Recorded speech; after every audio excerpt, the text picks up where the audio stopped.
Hi guys, it's me ChazzaHD and welcome to the qualifying watch along for the 2019 Chinese Grand Prix, where we're going to have the third qualifying session of 2019, and it is going to be another very competitive session. Plenty of teams in the midfield especially, but also at the top, are very close to each other, and things are not certain in terms of where people are going to qualify and how it is going to end up. And I think we are going to have quite a dramatic qualifying session today in Shanghai. Hopefully you guys, no matter where you're watching from in the world, are doing well.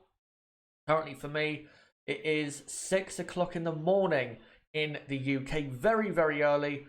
Of course, it's expected because this race is in Asia, but I can't wait for qualifying because I think we're going to have a couple of surprises and a very, very close field, really from first all the way down, in the top 3 or 4, but then after that in the midfield from 7th down to, or even 6th, down to 15th or 16th. It is going to be very, very close in terms of lap time, and yet hopefully you guys are going to watch along and enjoy with me qualifying for Shanghai.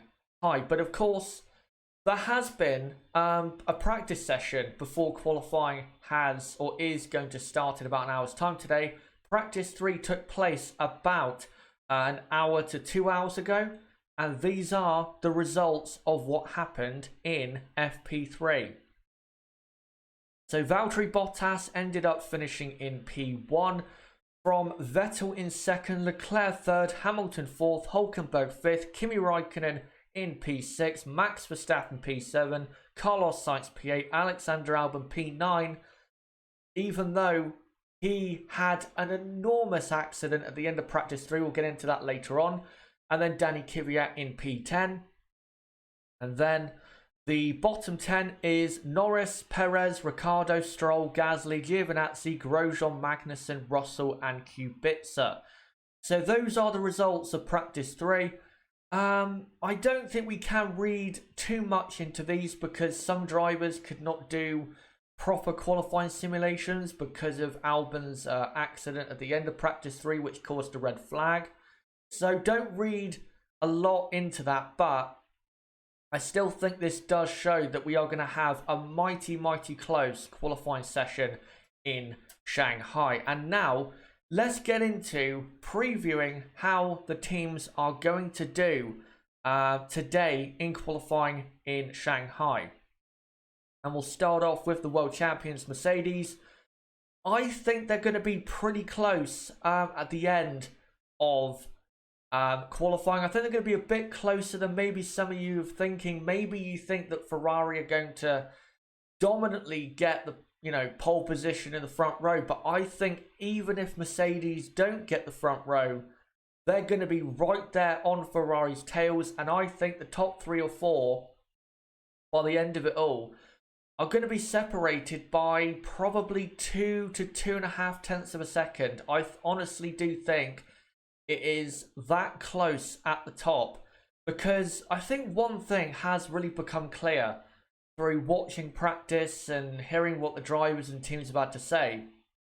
From what I can understand, the reason Ferrari are the favourites is because of their incredible speed in the final sector. The final sector is basically about power, and we know that the Ferrari power unit right now is extremely good.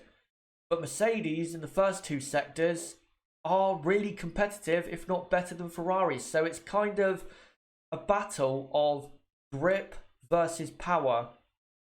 And, well, it looks as though, so far, power for Ferrari is winning out in terms of who does have the better car.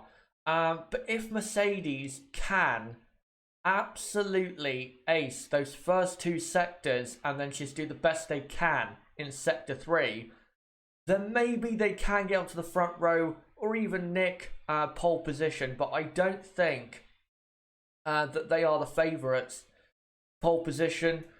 I think again Ferrari are the favourites because in the final sector they're just so fast, Ferrari, and I don't think Mercedes, and I think they've even come out and said that they can't match them in the final sector, and they don't even understand why they're so slow. Well, they know, why they're so slow, but they don't understand exactly what Ferrari are doing with their power unit to be so much better in the final sector. So they're going to be close.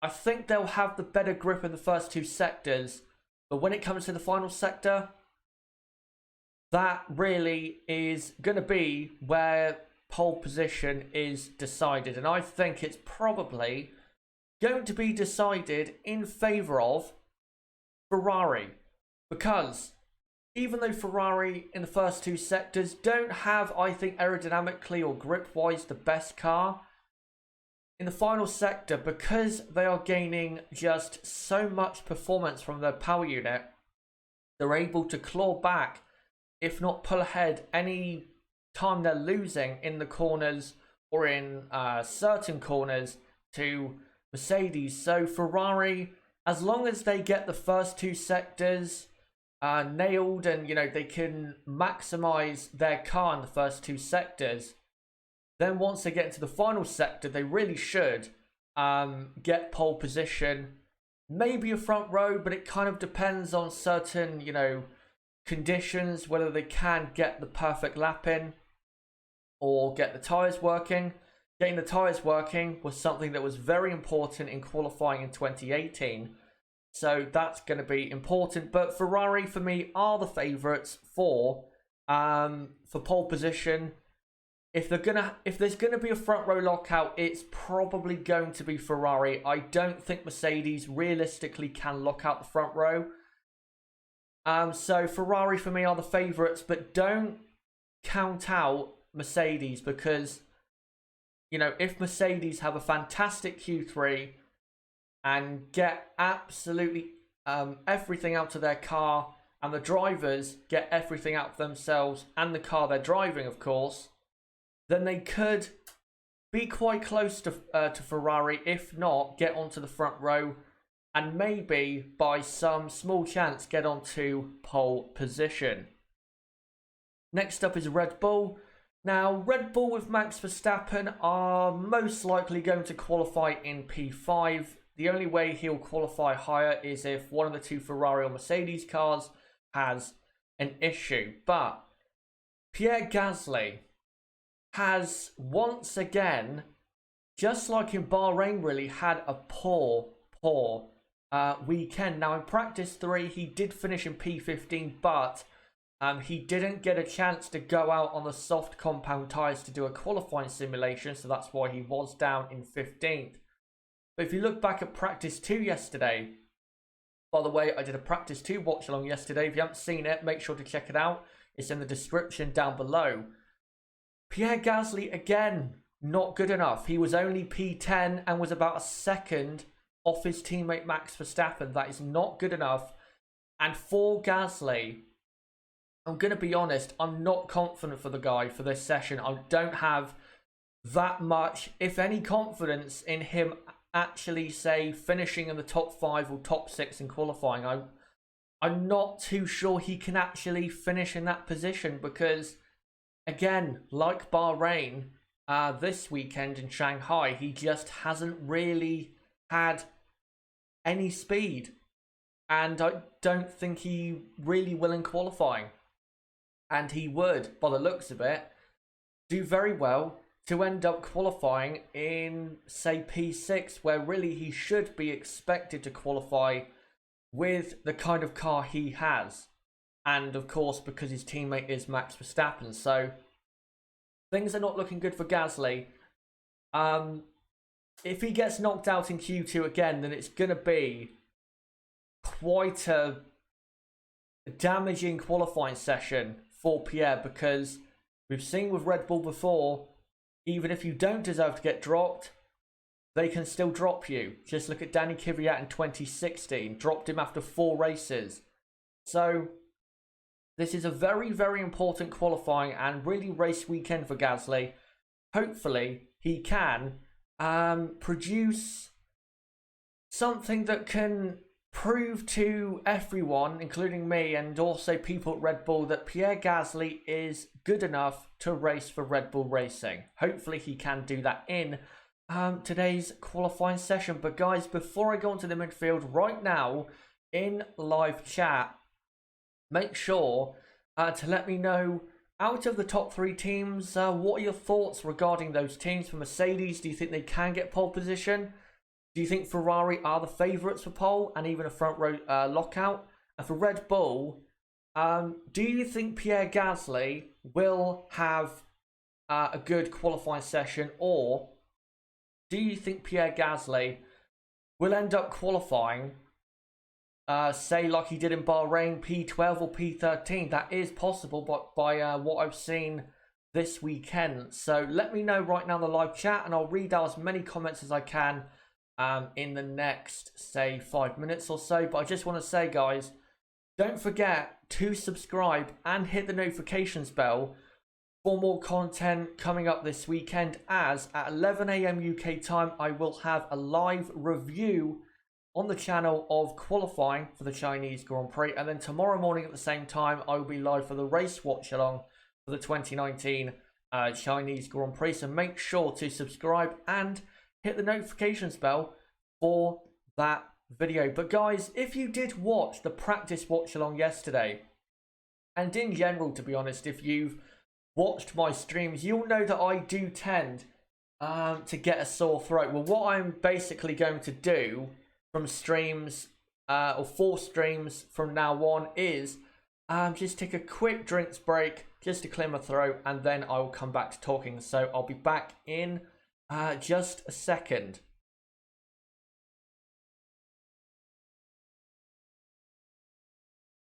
Right, so now let's read out some comments from you guys, and then we will go on to the midfield.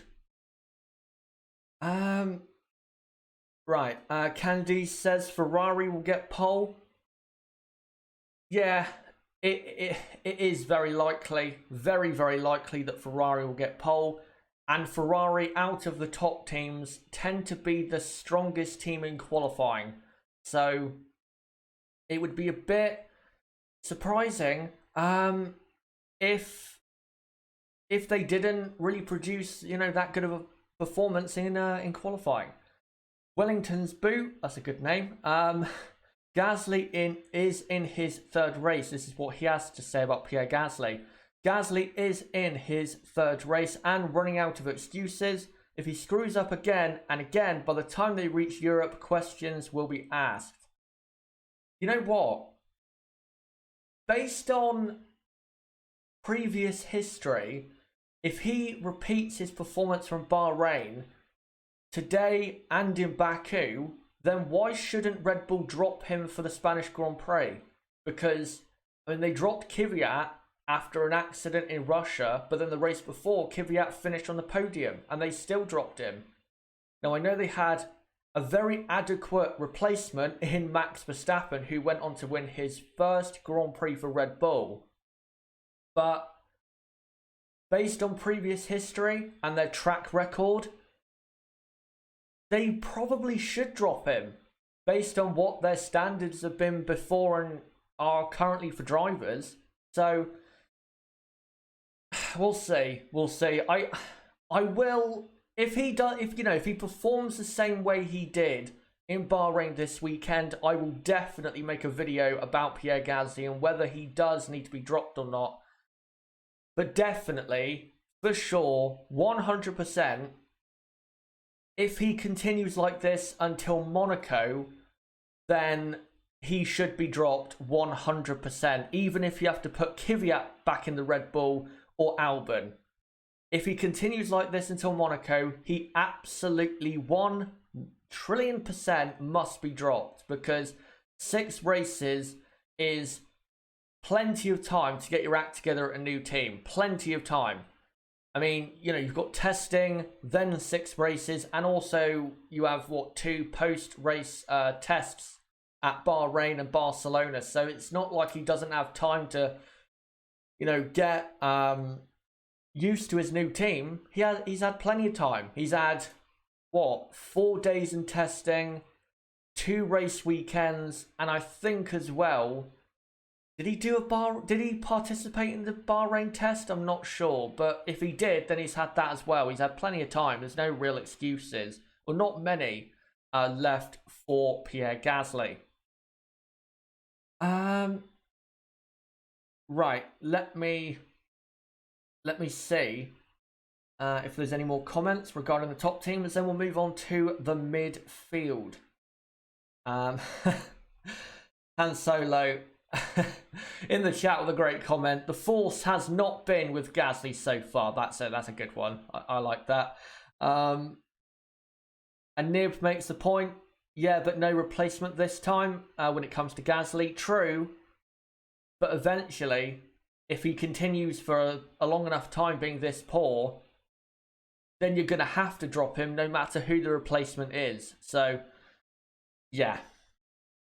And Addiction asks, who will take Gasly's place? If Gasly did get dropped, it would probably be Kvyat to be safe, because Red Bull know Kvyat as a person and as a driver, and they would know what they would be getting. With Albon, he's still new to Formula One and Toro Rosso and Red Bull, so they don't quite know what they'd be getting. If they do drop Gasly, Danny Kvyat will probably get that seat, because again, they know Kvyat because he drove and tested for them for what, a year and a half. So it will be Danny Kvyat if he does get replaced. And Nib even points out what a turnaround it would be for Kvyat. Absolutely, that would be a true underdog story about how you should never give up. But let's see if Gasly gets dropped. I hope he doesn't, by the way. I mean, I know I've doubted the guy plenty of times. I don't think he was as impressive as people think from 2018. He was quite inconsistent. 1 good race and 3 mediocre races. That was basically what his 2018 was. But I want him to succeed, because I want to see as many, top drivers at the front. So hopefully he does succeed. But we'll go on to the midfield now and preview how they are going to do. First off is Renault. Renault seem to be a bit more at it this weekend than they were in Bahrain and Melbourne. If you look at, say, last year, though, it's not really a surprise, because if you look at the first 4 races before we got to the European season in Spain, Shanghai was probably Renault's strongest track out of the first 4 races, which are the same as the first 4 races for 2019. So it's not exactly a surprise, but it is nice to see that Renault are about where they probably or kind of should be at the moment. They've got to respond to the first 2 races. The first 2 races, I'm sorry, were just not good enough. They were so poor, considering the expectations for that team coming into 2019. They were not good enough. So Renault, I think in Q3, if they're going to send out a proper statement of, we've had a bad couple races, but we are now going to respond in the way that we should, they need really to get both cars into Q3.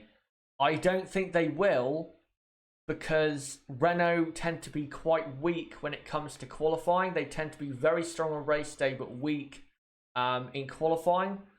I think Renault will get 1 car into the top 10, and I think 1 car will finish up in P11 or P12. I don't know who that driver will be, but I think Renault will get a car into the top 10. Maybe at best they'll finish, say, P8 or P9. But yeah, Renault, I think, are looking better this weekend, and that is a positive thing to see, because we don't want to see Renault underachieving. We want to see Renault with 2 very good drivers progressing towards, more towards the front of the midfield, and then, of course, more towards the top teams in Formula One. Next up is McLaren. McLaren this weekend have looked pretty good. Their car hasn't been maybe as say as quick or as stable as it was in Bahrain, but it's still looking quick. For example, in practice 2 yesterday, Carlos Sainz was P6 and Lando Norris was in P8. So McLaren have had a good weekend so far, but again, not as good as it was in Bahrain. Now, McLaren's aim for qualifying should be to get one car into the top 10 shootout. If they do that, then I think that's a good qualifying. They're probably wanting to get both cars into the top 10, but considering how heavy the competition is in the midfield, and considering how their car has looked this weekend on track, realistically, if they can get one car into the top 10 and then one car, say, in P11 or P12, I think that would be a good qualifying session for McLaren. I think would show another sign that McLaren are making progress. But if they can get both cars into the top 10, hopefully they do, because I want to see them really fighting hard at the front of the midfield. We know they're going to be strong on race day because McLaren, kind of like Renault, they tend to be at their best in the Grand Prix rather than qualifying. But if they can have a great qualifying and really max out their performance, then that would be great. So hopefully they can have a great session if that is indeed possible.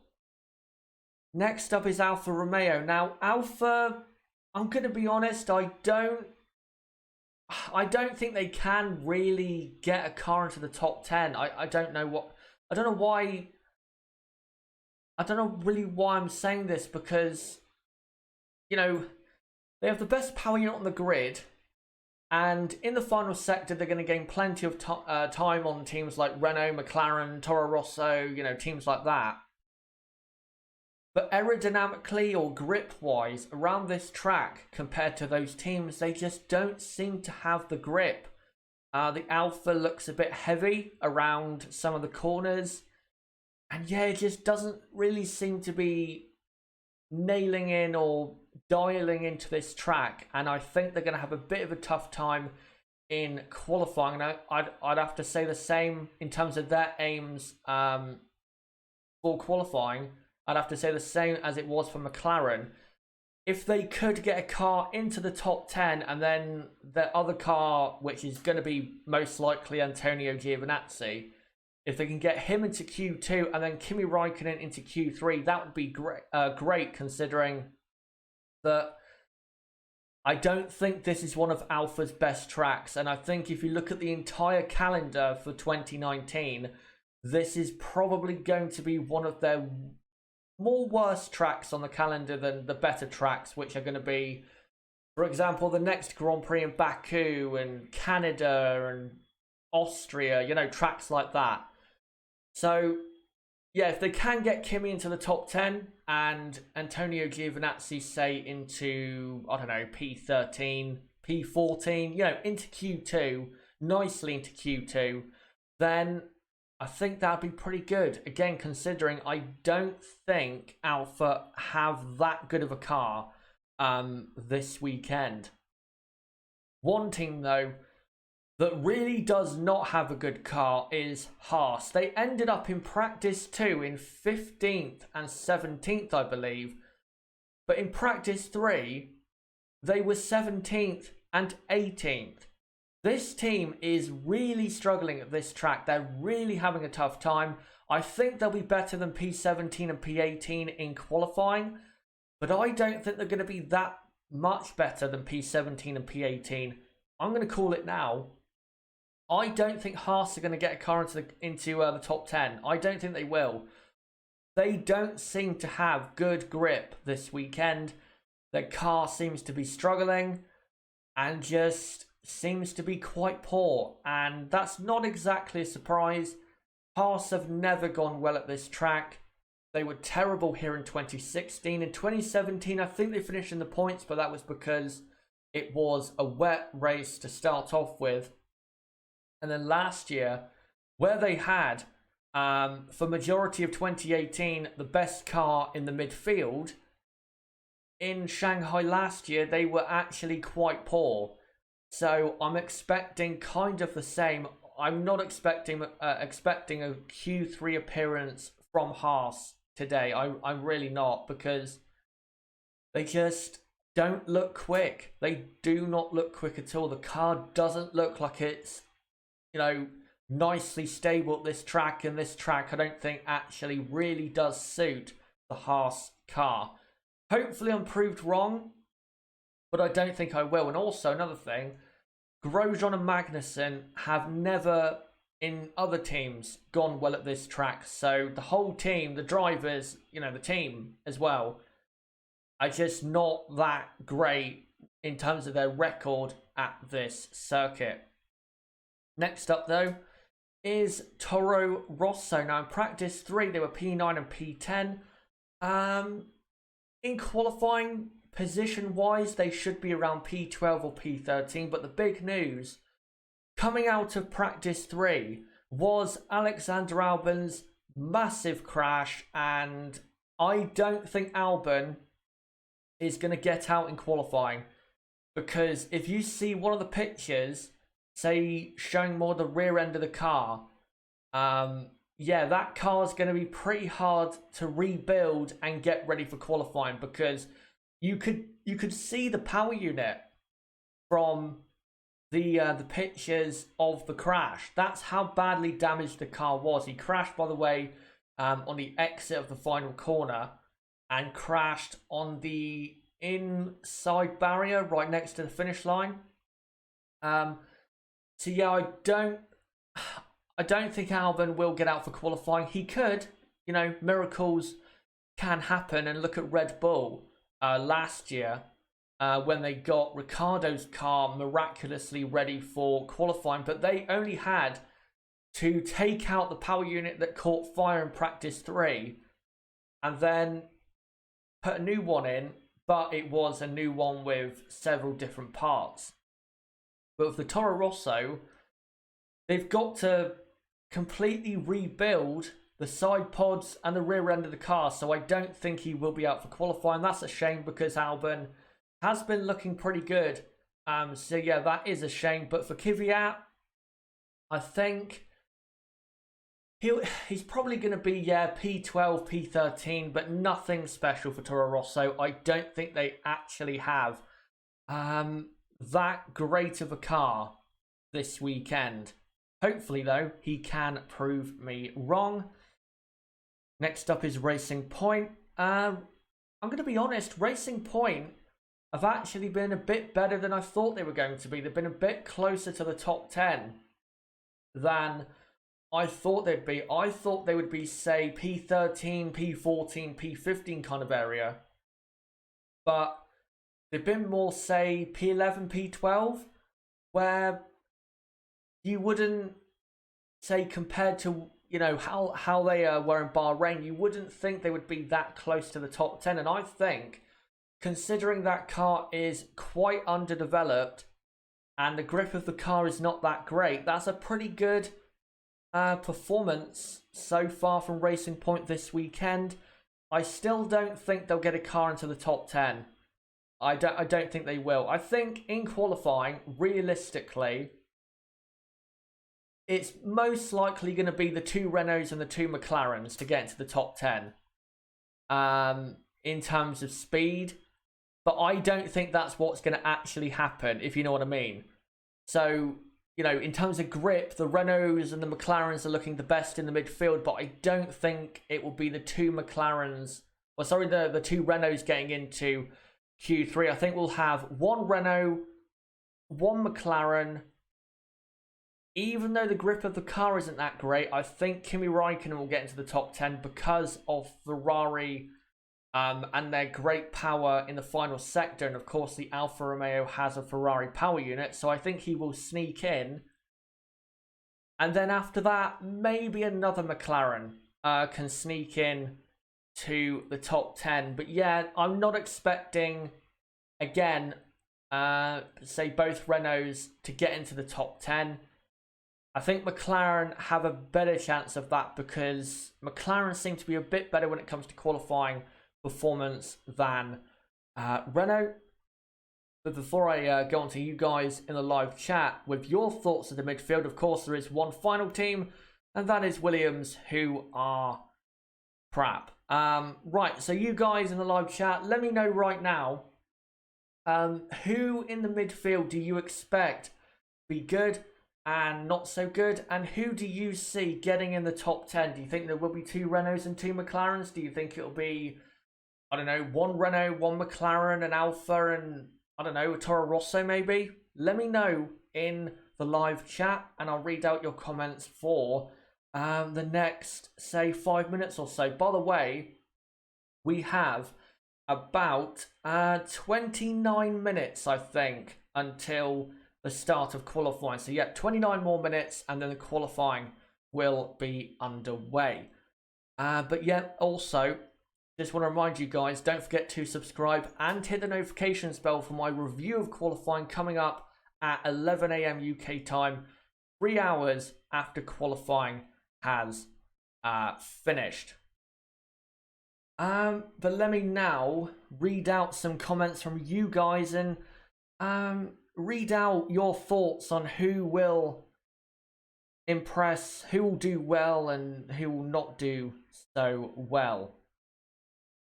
JB says, I think it'll be the top 6 in Q3, as well as the McLarens, Raikkonen and Hülkenberg. So, kind of what I said. I think I said both McLarens, Raikkonen. I didn't say which Renault driver, but if I'm going to be honest, Hülkenberg looks like the faster driver this weekend. So, I'd probably go for Hülkenberg to get into Q3 if one of the Renaults does get knocked out. Toro Loco says both Renaults and both McLarens. Addiction says Williams, or asks, Williams are not that far behind this time, are they? I'll be honest, I've not even looked, because I mean, they're still at the back. Does it matter if they're close to not being at the back? I don't think it does. So, there you go.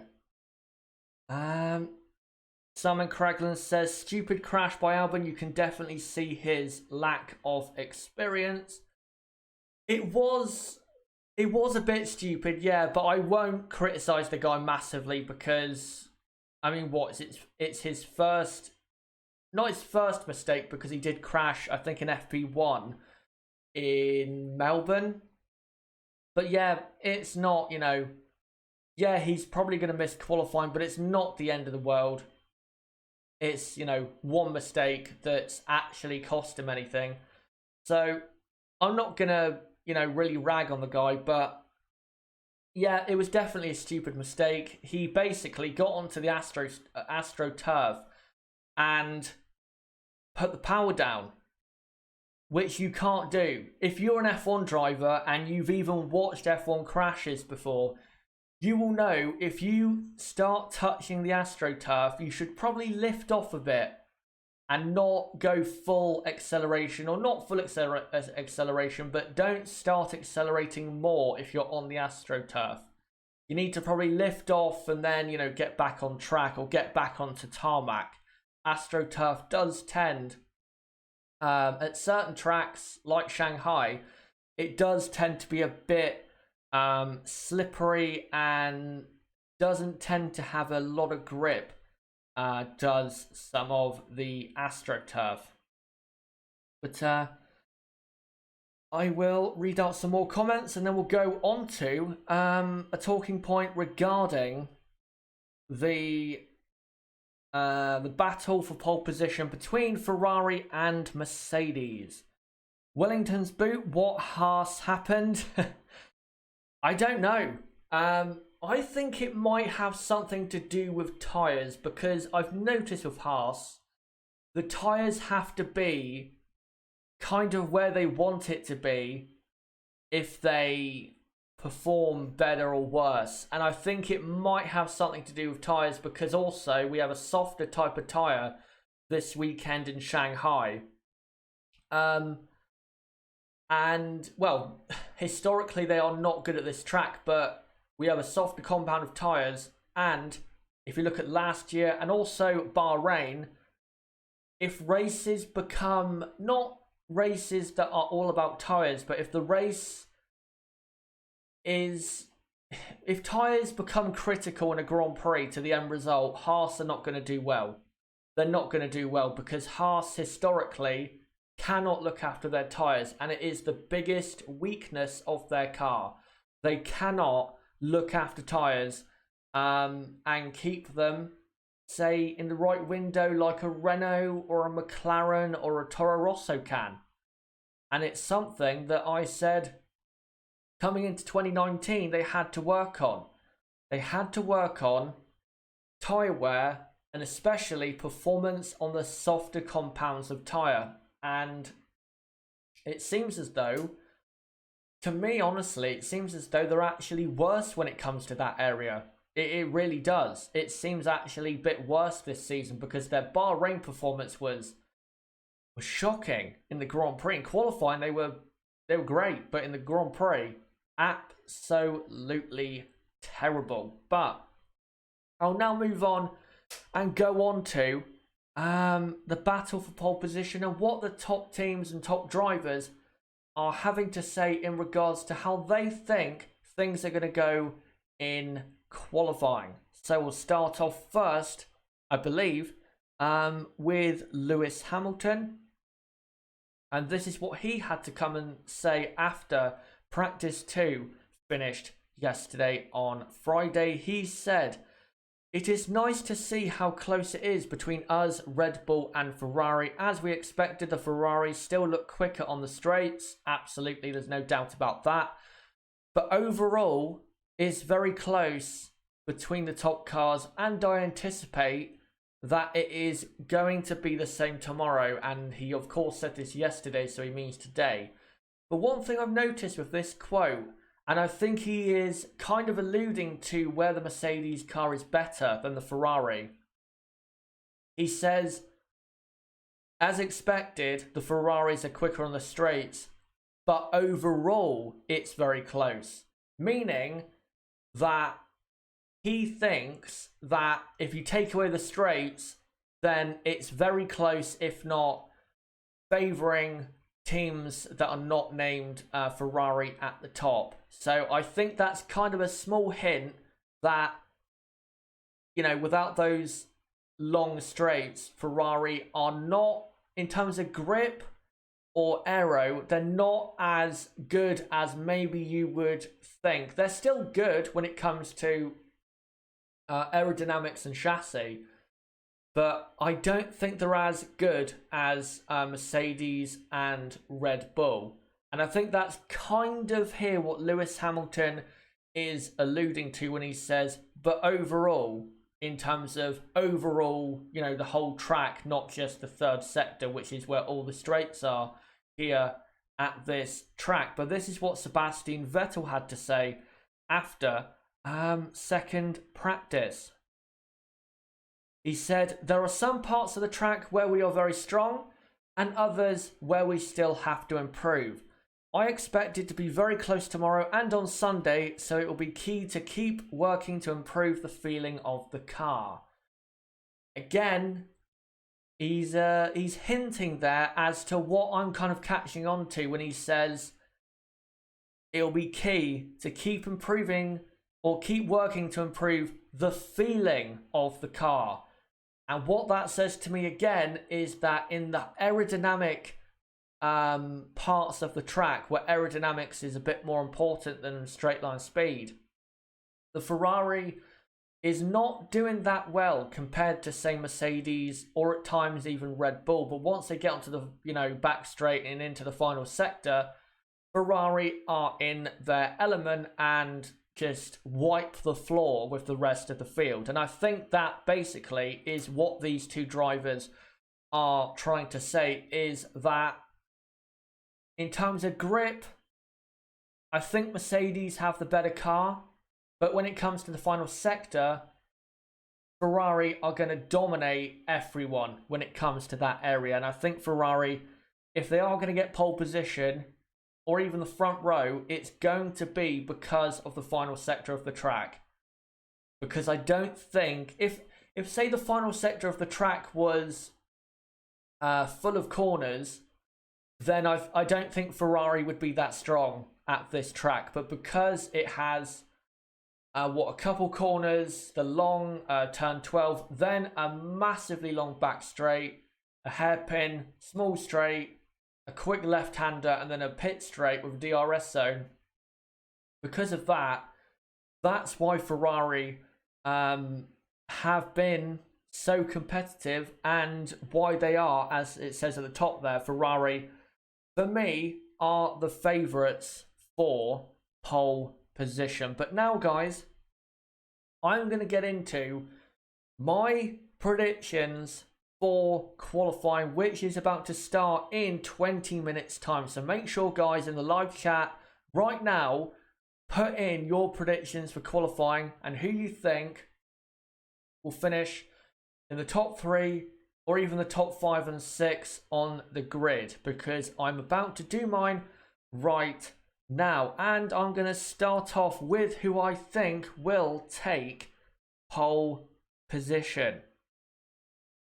In my opinion, on pole position will be Charles Leclerc. Now, I know Charles Leclerc has not been that quick this weekend, but I think when it comes to qualifying, you know, when you really need to pull out the bag, I think Leclerc will pull it out the bag, because I think despite the issue he had with the reliability of his car in practice 2, where he finished in P7, I think he has had a decent weekend so far.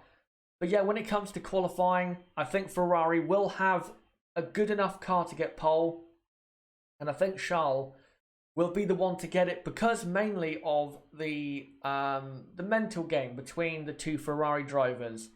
Charles Leclerc is looking for his second straight pole position after getting pole 2 weeks ago. And his confidence, even though he did have that issue in the Bahrain Grand Prix, his confidence is definitely going to be higher than Sebastian Vettel's, because at least Leclerc knows that in Bahrain he did everything he could and performed in the best way he could, and Sebastian Vettel, of course, did not. So confidence-wise, I think he'll be more confident than Sebastian Vettel. And yeah, I think he's a bit more on the up this weekend. I think Charles will take pole position for Ferrari. In second place will be Sebastian Vettel, mainly because Vettel at this track does tend to be quite good, but also because Ferrari, I think, will have the best car. And I think, really, considering the amount of power they do have in the final sector of the track, Ferrari are going to take the front row. I don't think they'll be as dominant as they were last year, where they were on the front row by half a second. It'll be more so 2 to 3 tenths of a second. Probably 2 tenths, I would say, or 2.5 tenths. But I think Ferrari will get the front row, and I think Sebastian Vettel will line up in second place, just like he did in Bahrain 2 weeks ago. But if he does get pole, then it will be his 5th pole position in Shanghai. But that stat at the bottom, I think, pretty much describes the downfall of Sebastian Vettel. He is looking for his first pole position since Hockenheim 2018. And of course, we know what went down on race day. And I think, again, that really does describe how he has kind of fell apart since. So, yeah, if he does get pole, kind of incredibly, it'll be his first pole in about 9 months. So we'll see if he can get it today. And in third place, I'm going for Lewis Hamilton, because I think Lewis at this track, compared to his teammate Bottas, will be better. He is very good at this track. As you can see there, has 6 pole positions in Shanghai. And also, the reason I think Mercedes are going to be closer to Ferrari here than they more so than they were in Bahrain is because, as you can see there, Mercedes have took every pole position at this track since 2012, except for last year. And the reason they didn't perform well in qualifying was because they did lack power, but also they were struggling with getting their tyres up to temperature. And I don't think they're going to struggle as much today because it's a bit warmer, or actually quite a bit warmer today than it was 12 months ago for qualifying in Shanghai. So I think Mercedes will be closer, and I think the first two sectors suit their car well. So I think they will be in P3 and not too far behind Ferrari, but I don't think they'll have enough to get pole. But you never know, we could be surprised. But guys, right now in the live chat, let me know, with 15 minutes to go until the start of qualifying, let me know who will get pole, who will qualify in second, in third, fourth, fifth, sixth, so on and so forth. Let me know right now in the live chat. And yeah, for the next 15 minutes or so, I will read out as many comments as I can regarding predictions for qualifying. I'll just cut onto this picture of the two Silver Arrow cars. And yeah, make sure to comment what you think will happen in qualifying. But again, like I did earlier, I'm going to just quickly, to help my throat out, take a quick drink, and then I'll be back in just a second.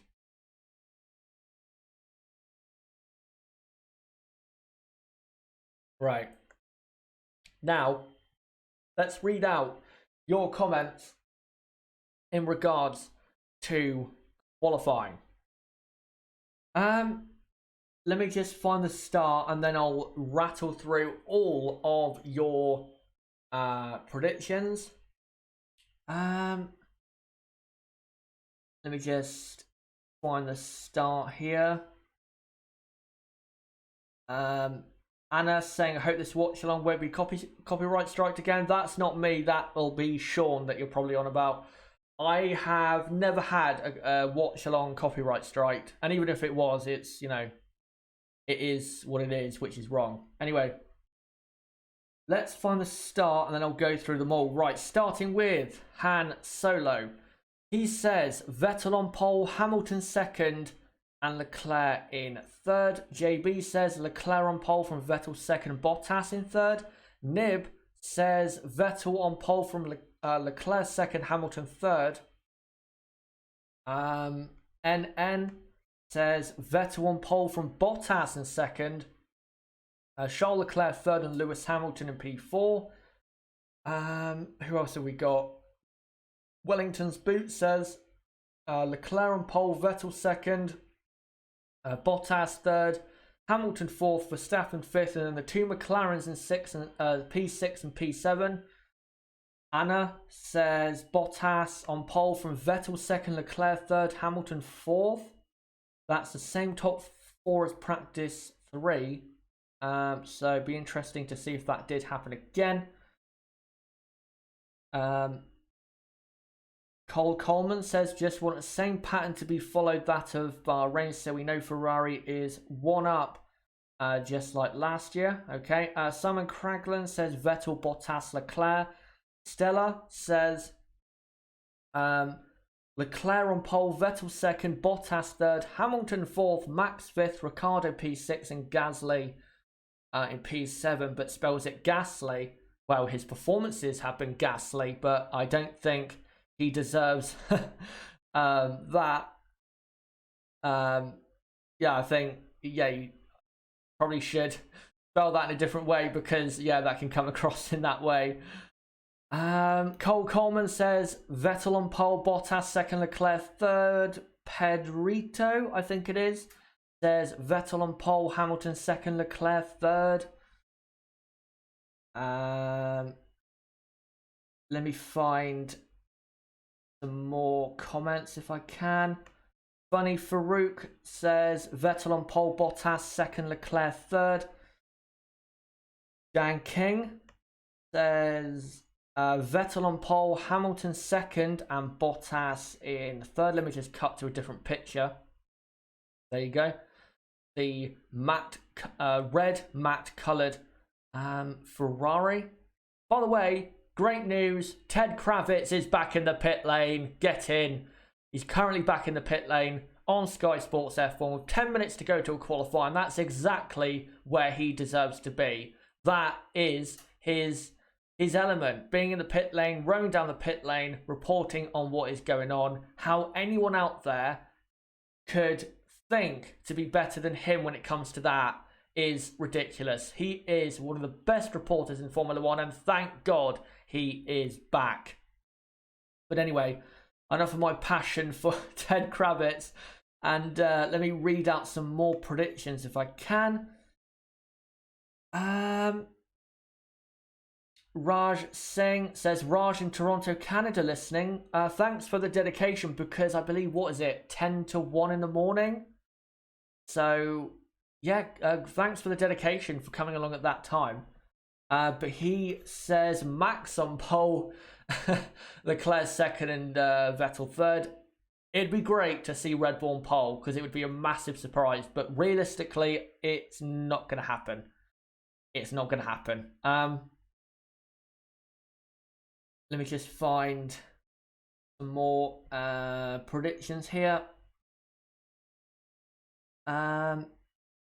Jason Mamez, sorry if I've mispronounced your final name there. Leclerc on pole, Hamilton second, Vettel third, Bottas fourth, and Max Verstappen in P5. One prediction I think you won't get wrong, if you're trying to not be wrong, if you go for Max Verstappen in P5, the chances of you being wrong are very small, because I don't think there's anyone close enough to out-qualify him, and I don't think he's close enough to out-qualify Vettel, Leclerc, Hamilton, or Bottas. So, yeah, if you're going to go for a safe prediction, the safest is probably Max to finish in P5. Anna says Gasly will be out the top 10. Hopefully not, but would it be a surprise after Bahrain? We'll see. Addiction says fight for P18, Kubica, Rosso, Giovinazzi. I have to say, can I just make this point?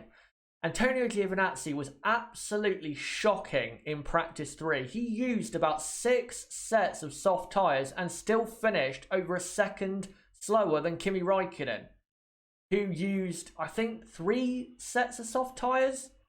But still, how could you use that many sets and end up still that far off?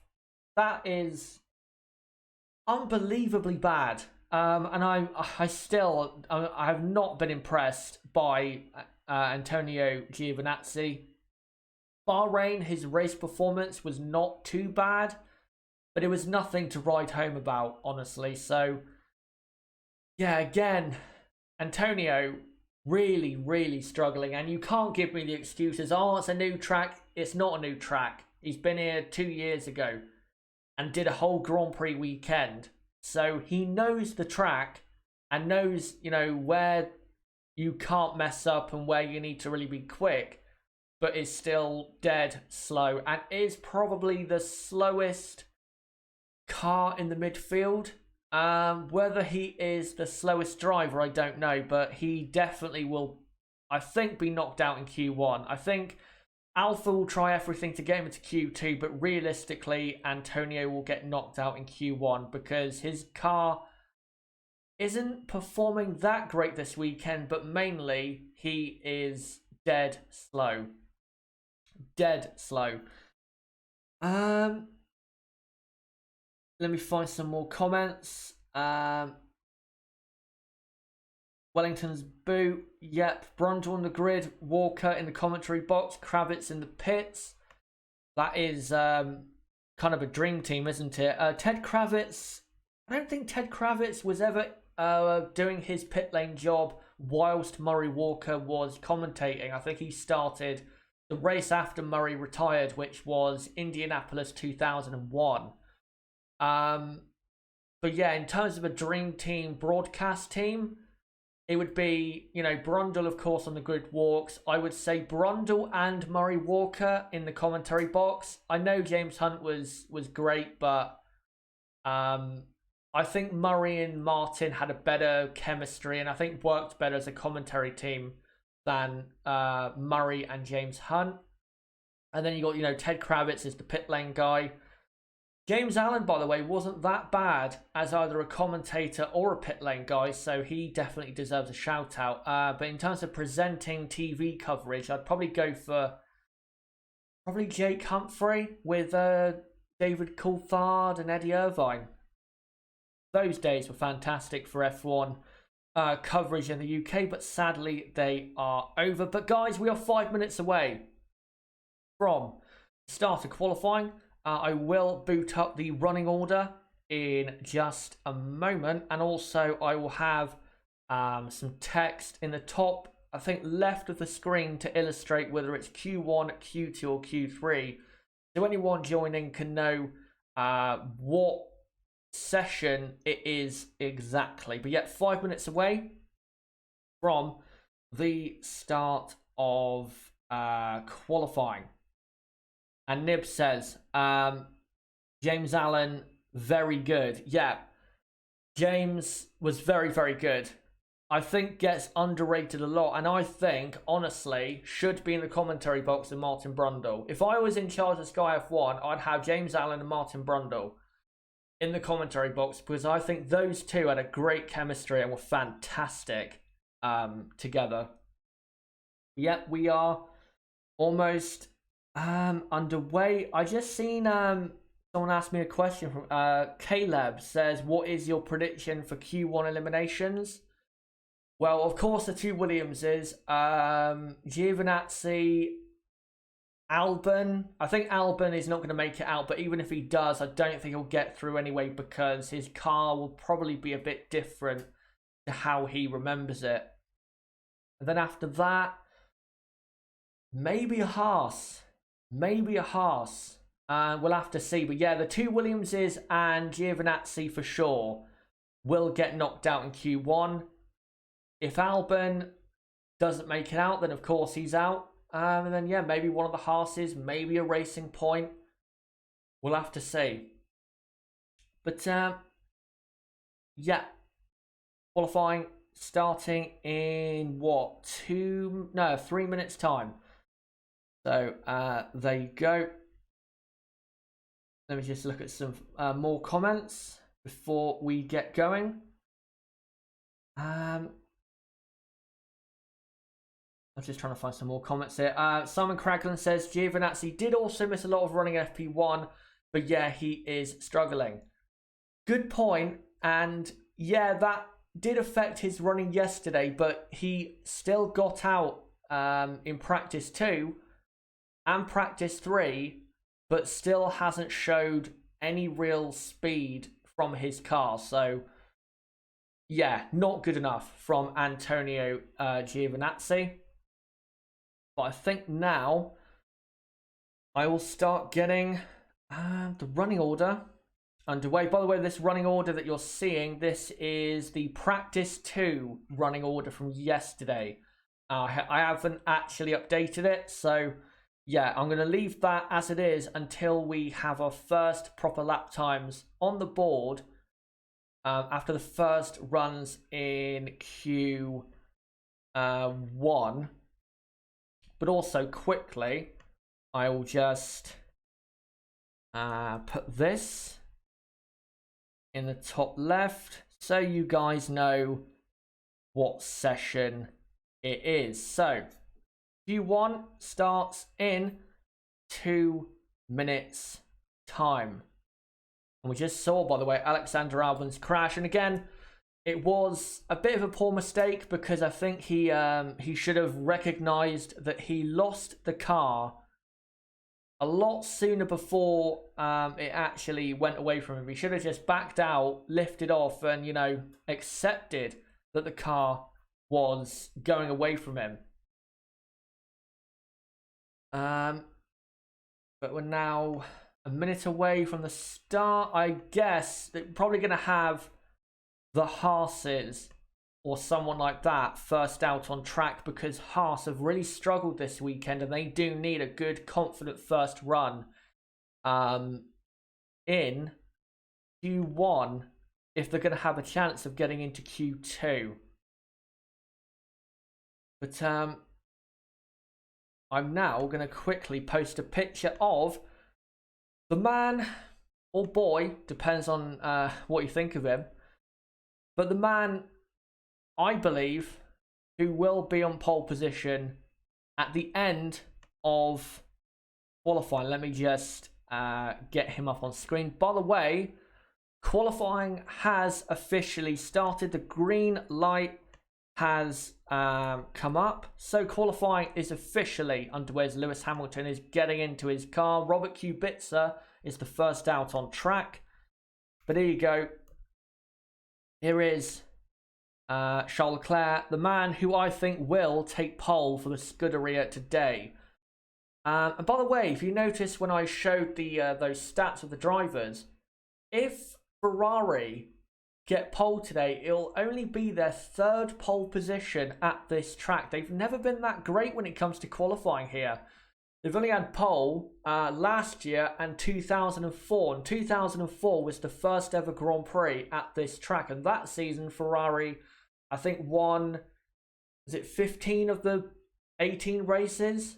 So, yeah, Ferrari historically in qualifying haven't been that great, but today I think they are going to have the best car out there.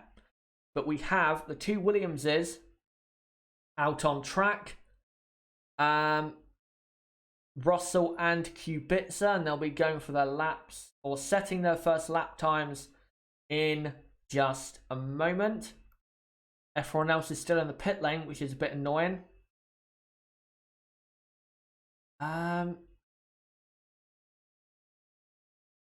And just seeing there the Alpha, I don't know what Alpha that is, but they're trying to put the right rear tire on that car to getting ready for qualifying. By the way, I'm seeing some people saying, you know, what time it is where you're watching. Wherever you're watching in the world, no matter what time it is, thank you for the dedication for coming along to this live stream. I really do appreciate it. And if you are new, then don't forget to you know, hit the like button and also subscribe, because I do qualifying and race watch-alongs every race weekend. But now we have our first lap, or we have the driver on their first lap, and it is Robert Kubica in the Williams, and already through the first 2 or 3 turns, the Williams looks absolutely terrible. Absolutely terrible. And also, I think he's on a worn set of tyres, because the middle of the right front tyre looks as though it's worn. Almost looked a bit blistered, honestly. But yeah, this Williams looks terrible. It looks like a slug around the corners. It does look like it's towing a caravan. He's not, you know, falling off the track backwards, but it's a terrible, terrible car. Absolutely terrible. And it just looks like a nightmare to drive, constantly having to battle the car like he is here through turn 12. Understeer there, meaning that he had to go a bit wider than he probably wanted to. Russell is on a faster lap, I think. By the way, Astro Stevo asks, what are the chances of a wet race? Pretty much none. I think it's going to be a dry weekend. But here comes Kubica to set his first lap time. And it's a very, very slow 1:37.4. That's in comparison to what pole position will be later on. For Williams, that's probably a good lap time. But here comes Rosso. And he will go faster, probably by, well, 0.6 of a second. That's a lot. So a 1:36.8 for George Russell. By the way, if there's anyone in the chat wondering, you know, why there's no video, I can't play or stream qualifying because my channel would be copyright striked immediately, and I'm not going to do that because, you know, I have plenty of subs and I don't want to destroy the channel in 5 minutes. So there won't be live coverage, but I will be showing plenty of pictures live from the track. I will be also providing a radio commentary, basically, of what is going on through the qualifying hour. And the running order you see along the bottom of your screen will be updated to what it is live from Shanghai. I'm not going to update it right now because we've only had 2 people set a lap time, and that's the 2 Williamses of Rosso and Kubica. So yeah, we'll wait until we get some more lap times on the board. And we do have the 2 Ferraris on track. There is Charles Leclerc, and here is Sebastian Vettel, who still has, by the way, his sleek but maybe not successful moustache.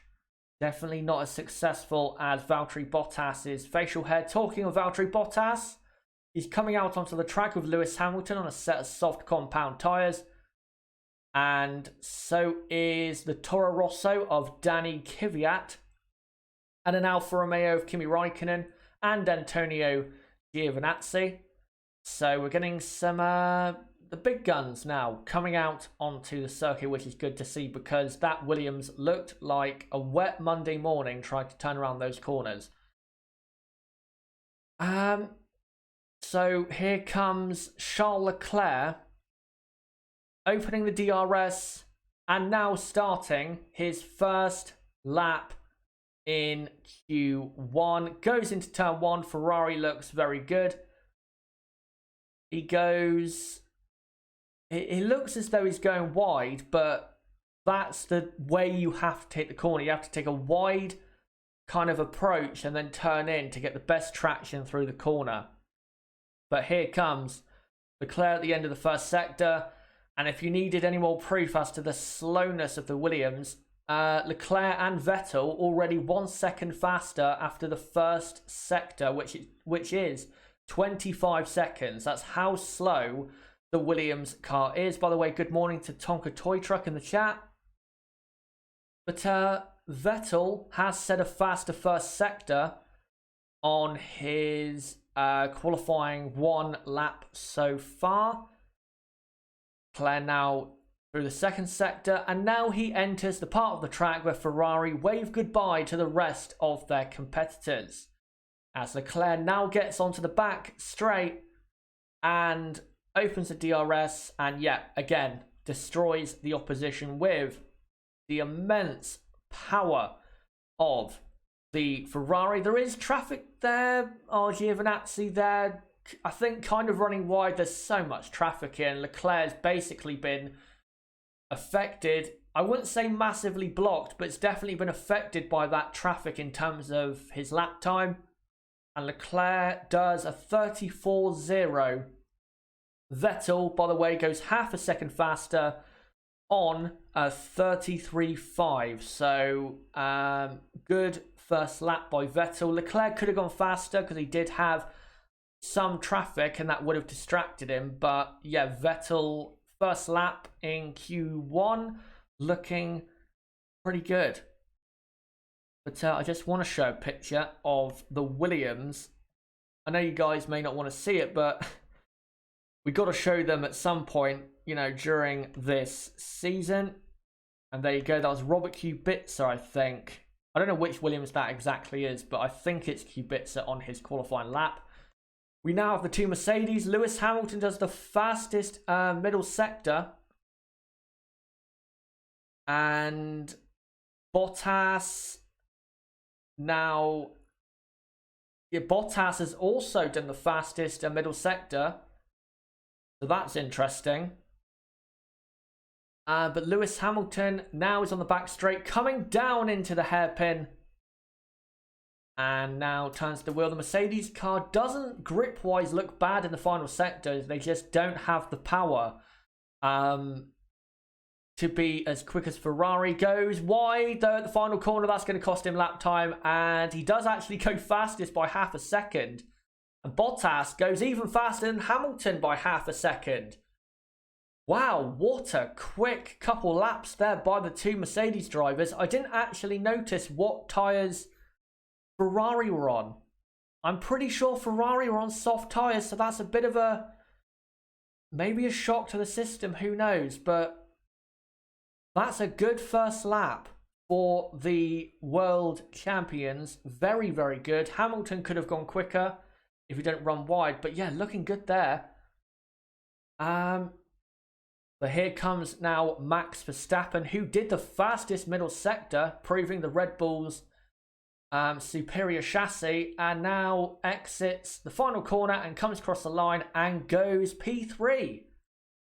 Ferrari must have turned their engine down for sure, because there's no way they're that slow, or they're on the medium tyres. We've only had, by the way, 12 out of the 20 drivers set a lap time. So once all 20 set a lap, I will then update the running order. As showing a replay here of Charles Leclerc getting slightly blocked. Definitely, I don't think was, cost a critical lap time, but it definitely would have distracted him, because it would have took him away from, his focus, of the corner and stuff like that. So Max Verstappen has done a 33.2, I think. Pierre Gasly is now on a lap. Let's see what he can do for his first attempt in Q1. He's half a second or 6/10 off Bottas in the middle sector. That's quite slow compared to his teammate. Max did the fastest middle sector. So Pierre is not quick and is on, by the looks of it to me, is on quite a slow lap in comparison to, say, where Red Bull would like him to be. But now he comes through the hairpin and now comes up to the final corner where he'll swing it left. The final corner is very tricky because you always want to carry more speed than you actually can. Opens the DRS and comes across the line and only goes P10. A 34.0, that's 0.8 of a second slower than Max. I'm sorry, that is nowhere near good enough. And that's on the soft tyres as well. He's not on mediums or hards. He's on the soft tyres and he's 0.8 of a second slower and in P10. And Leclerc is slower than him, and Leclerc obviously can go faster because I think Ferrari are sandbagging their pace right now. So that is a poor first lap for Pierre. He's got to improve that. Yeah, absolutely does have to improve that. But with Giovinazzi still in the pits and Albon still in the pits, I think Albon will stay there. I'm going to now update the running order for or after the first laps in Q1. We have, by the way, about 5 minutes left in the first qualifying of the 2019 Chinese Grand Prix. So Bottas is in first right now from Hamilton second. Verstappen is in third. Sebastian Vettel is in P4. Hülkenberg is P5. Grosjean P6. Good lap by the Haas. And then Kvyat's P7. That's pretty good by him. That won't keep him safe, but that'll be a good confidence boost to him. And then Kevin Magnussen is in P8. Ricciardo is P9. Gasly is P10. Charles Leclerc is in P11. 12th is Sainz and 14th is Norris, by the way. So McLaren have not had a good first run in qualifying. Sergio Perez is in 13th. Norris is then in 14th. 15th is the Iceman Kimi Räikkönen, who, by the way, is for some reason insanely popular in this part of the world. I don't know why. Maybe because of the same reasons he's popular with us F1 fans. Stroll is 16th. And then you have Kubica and Russell 17th and 18th. And then Giovinazzi is 19th. And then Albon is 20th. Let me just quickly update the end of this. And then that'll be the live order. So Albon in 20th. So that is the running order running along the bottom of your screen, guys, is the current live running order with 3.5 minutes to go in the first qualifying here in Shanghai. And it looks as though the drivers are about to come out. So we'll get some more lap times. Yeah, we'll get some more lap times in just a moment. Here come the two Haas's on track and Lando Norris. NN says Gasly is probably already feeling immense pressure to perform because frankly Max is embarrassing him, and you can argue that Gasly is embarrassing himself. Well, we always knew Max was going to destroy Pierre when it came to out-and-out speed, because there is no comparison to be had, but Pierre should be a lot closer than 0.8 of a second. He should be... Pierre Gasly should be around P5, P6 right now. Not P10. That's way too slow. He needs to be around Hülkenberg, Grosjean right now in Q1. By the way, Gasly is not coming out on track, or is he? No, he is coming out on track. Thank God that he is, because if he didn't, I think Gasly would be knocked out of Q1, because I think the track is really going to ramp up in terms of grip. Charles Leclerc's out on track because he is P11 and did not do a good first run, mainly because of traffic, but there you go. Yep, 2 minutes to go, and Giovinazzi still has not left the pit lane, and it looks as though he is not going to.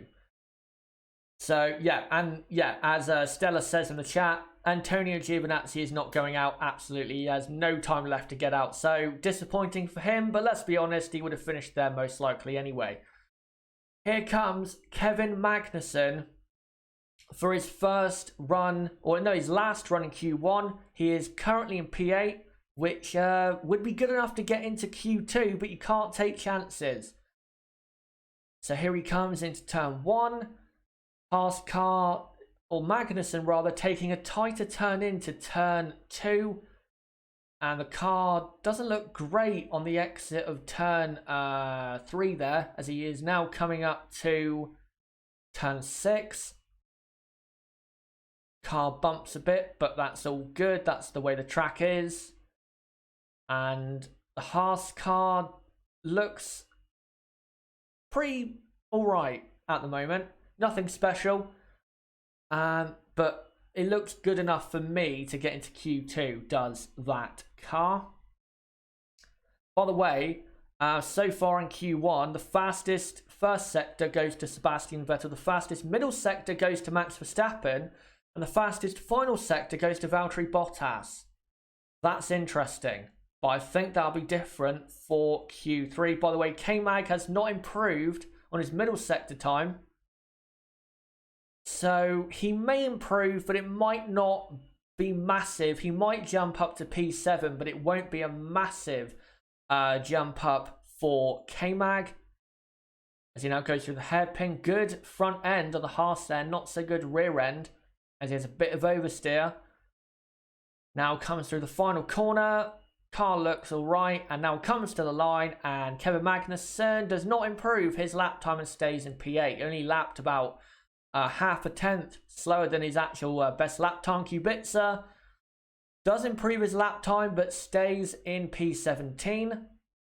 Romain Grosjean does improve his lap time, but stays in P6. Lando Norris goes up to P12. Carlos Sainz goes up to P6. That's about where we think he could be at times in qualifying. Danny Kvyat does improve his lap time, but stays P8. Daniel Ricciardo goes P7. That's good. Charles Leclerc goes second, half a tenth slower than Bottas. Interesting. Kimi Räikkönen is 15th. He does improve his lap time. Thank God for him. Goes up to 13th. Lance Stroll stays in the drop zone. So that is it for the drop zone as George Russell comes through. Does out-qualify his teammate Robert Kubica on a 35-2. And Perez comes through and goes P11. Pierre Gasly is currently 13th, but he's going to improve his lap time, I think.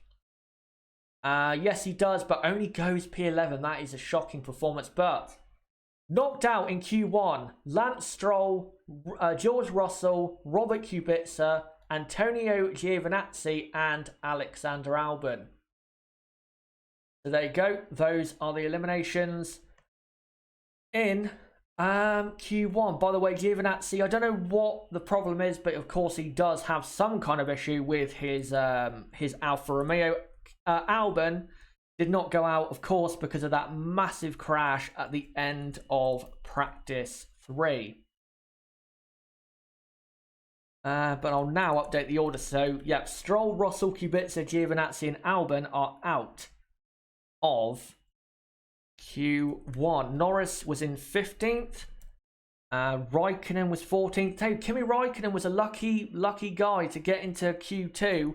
His first 2 sectors were actually slower than his first lap in Q1. So he was a bit lucky there, Kimi. But Magnussen P13, Perez P12, P11, Pierre Gasly. I'm going to call it now. I think Gasly's going to get knocked out in Q2. The guy has no speed, no confidence, no nothing. Kvyat P10, that's pretty good. Pretty good for him. And then Grosjean P9. Daniel Ricciardo P8. That's about right. If he finished there at the end of qualifying, I think he'd be very happy. Carlos Sainz P7. That's good. That's where McLaren would hope to be, considering how they were in Bahrain. Hulkenberg P6. And then Sebastian Vettel P5. Max Verstappen. Hold on a minute. Max Verstappen in P4. Hold on a minute, I've just misspelled his name. So there you go, Max Verstappen P4. Lewis Hamilton in P3. And then Charles Leclerc P2. But fastest of all, Valtteri Bottas. Interesting. Very interesting. So we'll see if that plays any significance into what happens later on. But yeah, Bottas looking good in the Mercedes, and Mercedes looking pretty good, I would say, honestly, at the moment. But I'll quickly throw up a picture of Antonio Giovinazzi and the scenes from his garage when he was trying to get on the track, but he just could not. So let me put that on the screen for you guys as soon as possible. Q2, by the way, will start in about 2 minutes' time, so don't worry, that will be getting underway very soon. Here is Antonio. Shame for him, but then again, he was going to qualify in about that position anyway, so is it really that big of a surprise? Not really. So there you go. He'll be starting the 2019 Chinese Grand Prix in P19. Not good for... Obviously not good for him, but really not good for Alfa Romeo. But before we get on to Q2, I'm just going to quickly, guys, have a drink to make sure my throat stays in an optimal phase for the rest of qualifying. So let me just take a quick drink and I'll be back in just a moment.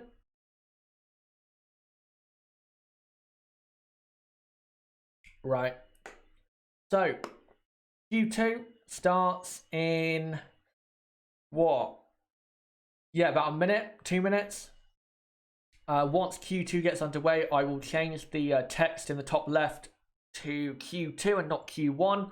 But if you're just joining us, don't forget to subscribe and hit the notifications bell for more watch-alongs in 2019 for every race weekend from now to the end of the season. But also, I will be reviewing qualifying at 11 AM UK time, so don't forget to subscribe and hit the notifications bell for that. But also, the order you're seeing along the bottom of your screen is the final finishing order of Q1. So knocked out Lance Stroll, George Russell, Robert Kubica, Antonio Giovinazzi and Alexander Albon. But yeah, there you go. But now, it gets very, very interesting, because in Q2, because of how close the midfield is, we could have some surprise eliminations. I think Pierre Gasly is up for elimination. I think Kimi Räikkönen is up for elimination. Maybe Daniel Ricciardo could slip out in Q2. We never know. So we'll see what goes down. But Q2 always tends to be exciting because of how close that midfield pack normally is. The green light has gone, so just update that. So Q2, guys, has officially started, but no one yet has come out onto the track. So Nib saying, up for elimination, what is this, Big Brother? Oh, I know. But yeah, Q2 tends to be very exciting. So if you are new to Formula One, then get ready, because we're going to have plenty of excitement in the next 14.5 minutes. Right, so Leclerc doesn't look like he's ready to go out on track. Vettel looks like he's going to go on track in a couple minutes' time. Astro Stevo says, hope Danny Rick gets into Q3 this time. If he does, it'll be his first appearance in the top 10 since, of course, Abu Dhabi in 2018. It'll be his first Q3 appearance for his new team, Renault. But yeah, qualifying 2 has been underway for about a minute and a half, and we still do not have anyone on track. Plenty of people look ready, but we still don't have anyone on track. Kimi Räikkönen looks like he's about to go out on track. Hopefully he does. And come on, let's see someone on track. This is getting a bit anti-climatic. Just looking at the chat. Chong Danny says the track getting warmer and it will help the tyre. Indeed. Student George Derbyshire, that's an interesting username. Do you think Gasly will get to Q3? I don't think he will. I'm going to take a punt and say that he will end up getting eliminated from Q2, because he has no speed in that car and no confidence. And when you have no confidence, you're not going to have any speed. But still, 2.5 minutes in to Q2 and no one is out on track. Now, what this might be down to is the teams trying to save tyres for the Grand Prix tomorrow. Yep, still no one on track, which is enormously frustrating, as we see Daniel Ricciardo there with also a new helmet, a Jack Brabham tribute helmet. But here come some cars, and it is the 2 silver arrows of, and also a racing point of Sergio Perez, but it's the 2 silver arrows of Bottas and Hamilton. What are the 2 Mercedes cars on? The tyres? Medium tyres. Oh, that's interesting, because the soft tyres, if you really get them working for you, they're very quick compared to the medium tyres. So that's a bit of a gamble. We'll see how that works out. But here comes Sainz, Grosjean, Kvyat, Perez, Magnussen, Raikkonen, Norris, Vettel, Ricciardo, Leclerc, all out on track. Also, Leclerc is on mediums, and I assume Sebastian Vettel is. So the 2 Ferraris and the 2 Mercedes drivers are out on medium tyres, and they're going to gamble on getting through on those tyres. And if they do, guys, that is crucial to tomorrow's result and how the strategy will play out. Max Verstappen is also on medium tyres. Very confident the top teams are getting through on that set, but I think some of them might have to go out on soft tyres at the end of Q2. I think that confidence may be a bit too high. But no one, by the way, is on a lap yet. The first person to do a lap will be Sergio Perez. in the Racing Point. Then it will be Bottas, I believe. No, it'll be Hamilton. Then it'll be Raikkonen. Then Bottas. Then Kvyat. And then Grosjean after that. And then I think it's Carlos Sainz next up in the order of traffic around the track. And here comes Sergio Perez on his first flyer in Q2. Car looks pretty good in the first couple corners. Not too bad considering what I thought it'd be like this weekend. Nothing special. Bit of understeer there. But now comes to turn 6 and the end of the first sector.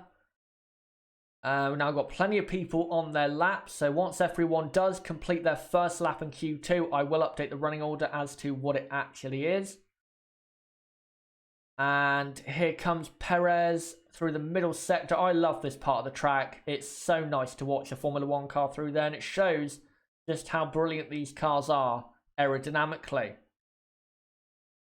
And Perez is now past the middle sector and now enters the final sector where it's all about really power.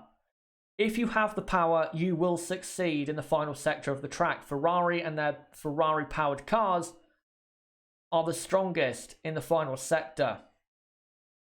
So here comes Perez through the hairpin. By the way, Valtteri Bottas, so far on his first lap in Q2, faster than Lewis Hamilton. Again, very, very interesting. Here comes Perez, though. And does a 1:33.5 on the soft compound. Not too bad of a lap time. Here comes Lewis Hamilton to smash that and go 0.9 of a second faster.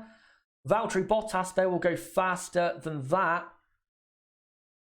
And does he ever? 0.8 of a second faster. 0.8 faster than Lewis Hamilton. That's a stunning lap time of 31.7. Kevin Magnussen has gone P4. Kvyat now P3. Raikkonen P6. Norris P7. Here comes the two Ferraris on the medium tyres. That's a massive statement to the Ferraris. Vettel goes second, half a second slower than Bottas. Leclerc goes third, 0.6 slower than Bottas. Daniel Ricciardo goes P7. Right, so the Ferrari and Mercedes will be fine on the medium compound to get through. Verstappen on the medium tyres is P4. Hulkenberg on softs. P9, not that good of a lap. Where is Grosjean and Gasly? Let's see. Gasly is now coming up to the final corner. Where will he go? I fear it ain't going to be good. Here he comes. DRS Open. Pierre Gasly. P6. Right there. That's where he needs to be at the very least. P6. That's a good lap time. Still massively slower than his teammate. But if he can end up there for qualifying, that's, you know, a good first step forward for Pierre Gasly. But where's Romain Grosjean? Where's his lap time? We need to see. And here is a replay. Oh, he's absolutely got it wrong massively in the middle sector. And I think has given up on his lap. So yeah, he is under pressure now for the final run in Q2. But I have to say, that lap, and here's a replay of Hamilton in turn 6, all ran wide, but that would not have cost him the 0.8 of a second to Bottas. So that's genuine speed from Valtteri Bottas. But let me just put this on the screen for you guys. But Valtteri Bottas, half a second faster than anyone else. That is incredible speed from Valtteri. And as someone just said in the chat, the beard is very, very strong today. But let me now quickly update the order. So Bottas is in first, then it is Vettel in second, Charles Leclerc third, Max Verstappen P4. Also, by the way, on the medium tyres, Max is actually looking pretty good on the mediums. Yeah, he's looking quite competitive. Hamilton is fifth. Gasly, for the first time in 2019, doing what he should be doing, being inside the top 6. So he's P6. Kvyat P7, great lap by him. Magnussen P8, pretty good. And then P9 and P10, the two Renaults. Renault, I'm going to have to say, they are really under pressure. I think they will get one driver into Q3, but they are under pressure for those positions. They really are. And then in the drop zone, needing to improve, is Sergio Perez, who is currently P11. Not too bad of a lap time. Only 0.02 of a second slower than Nico Hülkenberg. But he will want to improve. Carlos Sainz will want to improve. He is P12. Kimi Raikkonen is P13. Alpha just don't seem to be having one of those weekends. Lando Norris, P14. McLaren have been a bit disappointing, honestly. And then Grosjean is 15th, but has not set a lap time in Q2. He tried to on his first run, or his first attempted run in Q2, but made a mistake and boxed for a new set of tyres. So the current running order live from qualifying at Shanghai in Q2 is running along the bottom of your screen. And I'll quickly try to post a picture. And I'll post one of onboard Valtteri Bottas. But I have to say, and Bottas comes out on track, but that's only to do a sighter for Q3. A 31.7 on mediums. That is a stunning lap time. That is the statement so far of the weekend. And Bottas has come out on soft tyres, but that again is only to do a sighter for the final top 10 shootout. So don't think he will set a lap on that. Let me just quickly get him up on screen for you guys, because he deserves a big shout out. There he is. By the way, also leader of the World Championship is Valtteri Bottas. So looking good and looking very confident is the man with, of course, that very powerful beard. But we now have about just over 2 minutes to go until the end of Q2. As Bottas is out on track, Vettel's out on track, Hamilton, Verstappen are out on track. Again, that's only to do a sighter for a sighter lap for Q3. So they won't be setting a lap time again in Q2. They're just trying to find out where the grip is. But this man on board, Kimi Raikkonen, what can he do to get out of the drop zone, currently in P13, and get into the top 10? The Alfa Romeo car has not been that special this weekend. To be expected, this track does not suit that car. But considering that it's Kimi Raikkonen, maybe he should be a couple places higher. So hopefully he can pull out a great lap. But here is Valtteri Bottas on the soft tyres. Again, this is only going to be a sighter for him. We shouldn't really be watching him because, again, this is not going to be an actual lap time. Kimi Raikkonen has gone into turn 1. Here comes a McLaren. The only drivers not on track is Pierre Gasly, surprisingly, and Charles Leclerc. I thought Gasly would go out, just to make sure, but he's going to stay in the pits. Let's see how much Bottas can improve by in the first 2 sectors before he aborts this lap. Only 10 thousandths faster in the first sector, but that's not where the tyres really, or the tyre difference really becomes apparent. Raikkonen has improved on his first sector, but I don't know if it's enough to get him into the top 10 shootout. But Bottas looking smooth, quick, and good. Kimi Raikkonen is a 10th and a half inside the time he needs to get into Q3. So at the moment, Kimi Raikkonen is doing well enough. Whether it will get him into the top 10, I don't know. As Bottas is on this lap, but again, we should not be seeing this because he's not going to improve, I don't think, on this lap, and he's not going to finish the lap. Kimi Raikkonen is about to come up to the line in the Alfa Romeo. We should be seeing that right now, Mr. FIA, or not FIA, but FOM director. Here he comes, cross the line. Kimi Raikkonen, P10. I don't think that's going to be good enough for Kimi. Bottas comes across the line and goes slower. He will start on the medium tyres. Norris a bit too aggressive on the exit there and gets knocked down P14. That's disappointing for Lando. Kvyat, P7, stays P7. Carlos Sainz, P11. So both McLarens are out. K-Mag, P7.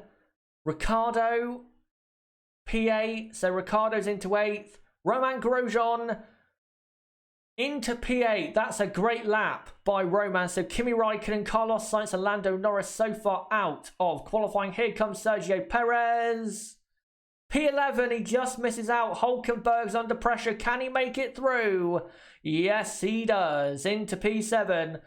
So, knocked out in as Lewis Hamilton is about to come across the line and improve on his lap time and goes fastest by a 10th of a second from Bottas. That's very impressive. But knocked out of Q2 is Danny Kvyat, Sergio Perez, Kimi Raikkonen, Carlos Sainz and Lando Norris. McLaren have had a very poor qualifying there. P14 and P15. That's a shocking qualifying for McLaren. They should not have been that slow. But now I will update the order. So Lewis Hamilton went fastest at the very end on medium tyres, by the way. So good there for Lewis. And then Bottas second. Vettel third. By the way, if Ferrari are sandbagging, they better hope they are, because they're 0.6 of a second off. That's not going to be tolerated back in Maranello. I can tell you that. Verstappen P5, Gasly P6. That's where Pierre Gasly does need to be. But I will make the point. Max Verstappen is 0.6 of a second faster on tyres that are half a second slower than Gasly's tyres. So, compared to his teammate, that's still not good enough, pace-wise. But in terms of position, that is at least where he needs to be. So, at least he is there. So, Verstappen 5th, Gasly in 6th. Hülkenberg P7, that's a position that he's used to being in. And then Magnussen P8. Romain Grosjean P9. And P10 Daniel Ricciardo. So both Renaults into Q3. And that is a sign of progress for the Renault team. Danny Kvyat P11. He'll be disappointed. But you know what? I think he did well to qualify there. I think he did quite well to qualify in P11. Considering that the Toro Rosso car shouldn't really be that great here anyway. Perez, P12. Kimi Raikkonen, P13. I think he will be disappointed by that. I didn't think he'd get into Q3 probably anyway, but he probably could have been in, say, Kvyat's position instead of 13th. But as expected, the Alfa Romeo not good around this track, and it was not expected to be either. And then Carlos Sainz 14th, Norris 15th. That's not good for McLaren. Not good at all. That's actually a worse qualifying than what they had last year. Last year, they ended up qualifying P13 and P14. So that's a poor result for the McLaren team. But those are the results of Q2, and Q3 is going to start in about 2 to 3 minutes time. So make sure to get ready, whether you need food or water or whatever, and get ready for the Q3 top 10 shootout starting very, very soon. But for me, I am just going to quickly have a swig of my drink, again, to make sure my throat does not die out for what's going to be a very exciting fight for pole position. So I'll be back in just a second.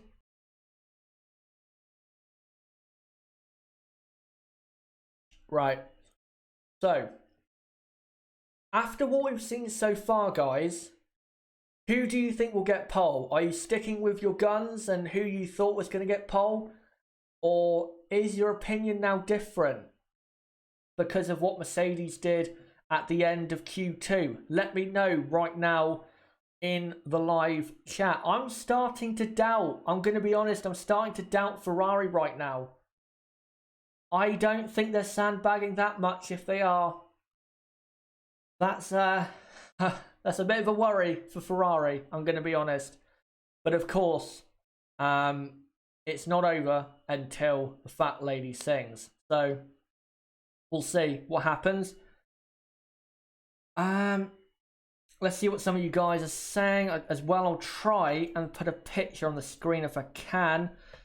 I'll put this picture on the screen. And it is of the Iceman, Kimi Räikkönen, who again, I think will be disappointed with P13 on the grid. I think he'll probably still get into the points from there, honestly. But, yeah, he could be doing, we're starting a bit higher than that. But there you go. So, Kimi, there you go, getting knocked out in Q2. Condogs Trains says one of the Mercedes will get pole. Okay. Stella says my opinion has changed dramatically, but we will see. Yeah, I'm going to be honest. Q2 has kind of shifted the balance of where we thought, or what we thought was going to happen. So, yeah. I think Ferrari are going to be very tense right now because they know that they are expected to be very quick. Charles Leclerc looks pretty relaxed, pretty happy. So maybe he knows that they're holding back a lot of speed from that power unit of theirs. But yeah, Q3 is about to get underway in just a moment, I think, if not right now. Let me see. Has it started, Q3? I don't know. They're showing us an aerial view of the pit straight, and it's a beautiful pit straight in terms of the whole building and everything like that. But, yeah, here we go. Top 10 shootout, the best part of qualifying, where we get to find out at the top who does have the pace. But Q3 is now officially underway. 12 minutes to go until the end of qualifying. So, here we go. I cannot wait for this. Georges, I think that's the way you pronounce that, says Hamilton, poleman, no doubt. Candice says all the way Ferrari and Vettel for pole. Let's see. This is going to be really interesting to see. I think Ferrari are under pressure a bit here, and they're really under pressure to show us the speed that we think they do have in that car. But we've now a minute in to qualifying, or into Q3 rather, and no one is on track. But here comes Bottas, I think, in a moment. Is Bottas going to get pole position in Shanghai? He should have won last year if it wasn't for the safety car. Maybe he will be rewarded with a pole position 1 year later. But to me, in that pit lane, it looks incredibly tense. By the way, the running order running along the bottom of your screen is not the live order in Q3, as the first car on track in Q3 is Daniel Ricciardo. We are at the very start of Q3, so that is not the final order and who is on pole position. But we are now in Q3, and this is indeed live. And the two Mercedes drivers are on track, and the two Renaults. We have 10 minutes to go in Q3. Verstappen is on track. And here comes K-Mag. And who else is going to come out next? Here comes Charles Leclerc, the man who got pole in Bahrain. Can he get pole at the 1000th Grand Prix in Formula 1 history? And here comes Sebastian Vettel as well. And Romain Grosjean. So all 10 cars competing in the top 10 shootout are now on track. So the first person I think to set a lap time will be Ricciardo, and then it will be the two Silver Arrow cars of Lewis Hamilton and Valtteri Bottas. And then after that it'll be Hülkenberg, and then I think the two Ferraris, and then the two Red Bulls, and then the two Haas's, I think. No, Hülkenberg is actually ahead of Bottas there, so Hülkenberg keen to get on with it. But here comes Hamilton then into the pit straight, and he is very, very soon going to start his first flying lap in Q3. We know Lewis in qualifying, when it all matters, is the best on the grid at pulling out a great lap. Can he do it yet again and somehow, kind of against the odds, take pole position in this key Grand Prix? Daniel Ricciardo has started his lap, his first lap in Q3, and here comes the world champion, the 5-time world champion, Lewis Hamilton. Comes across the line and now starts his lap. How are things looking going into turn 1? Car turns in, looks absolutely nailed to the track. Turns in, slight understeer, but that'll be fine. Car turns in, bit of oversteer on exit, but that still looks fine to me for Hamilton, and does a 24-1 for the first sector. We don't know if that's quick or not yet. Bottas is probably, I think Bottas has started his first flyer as well now. And Hamilton flat through there.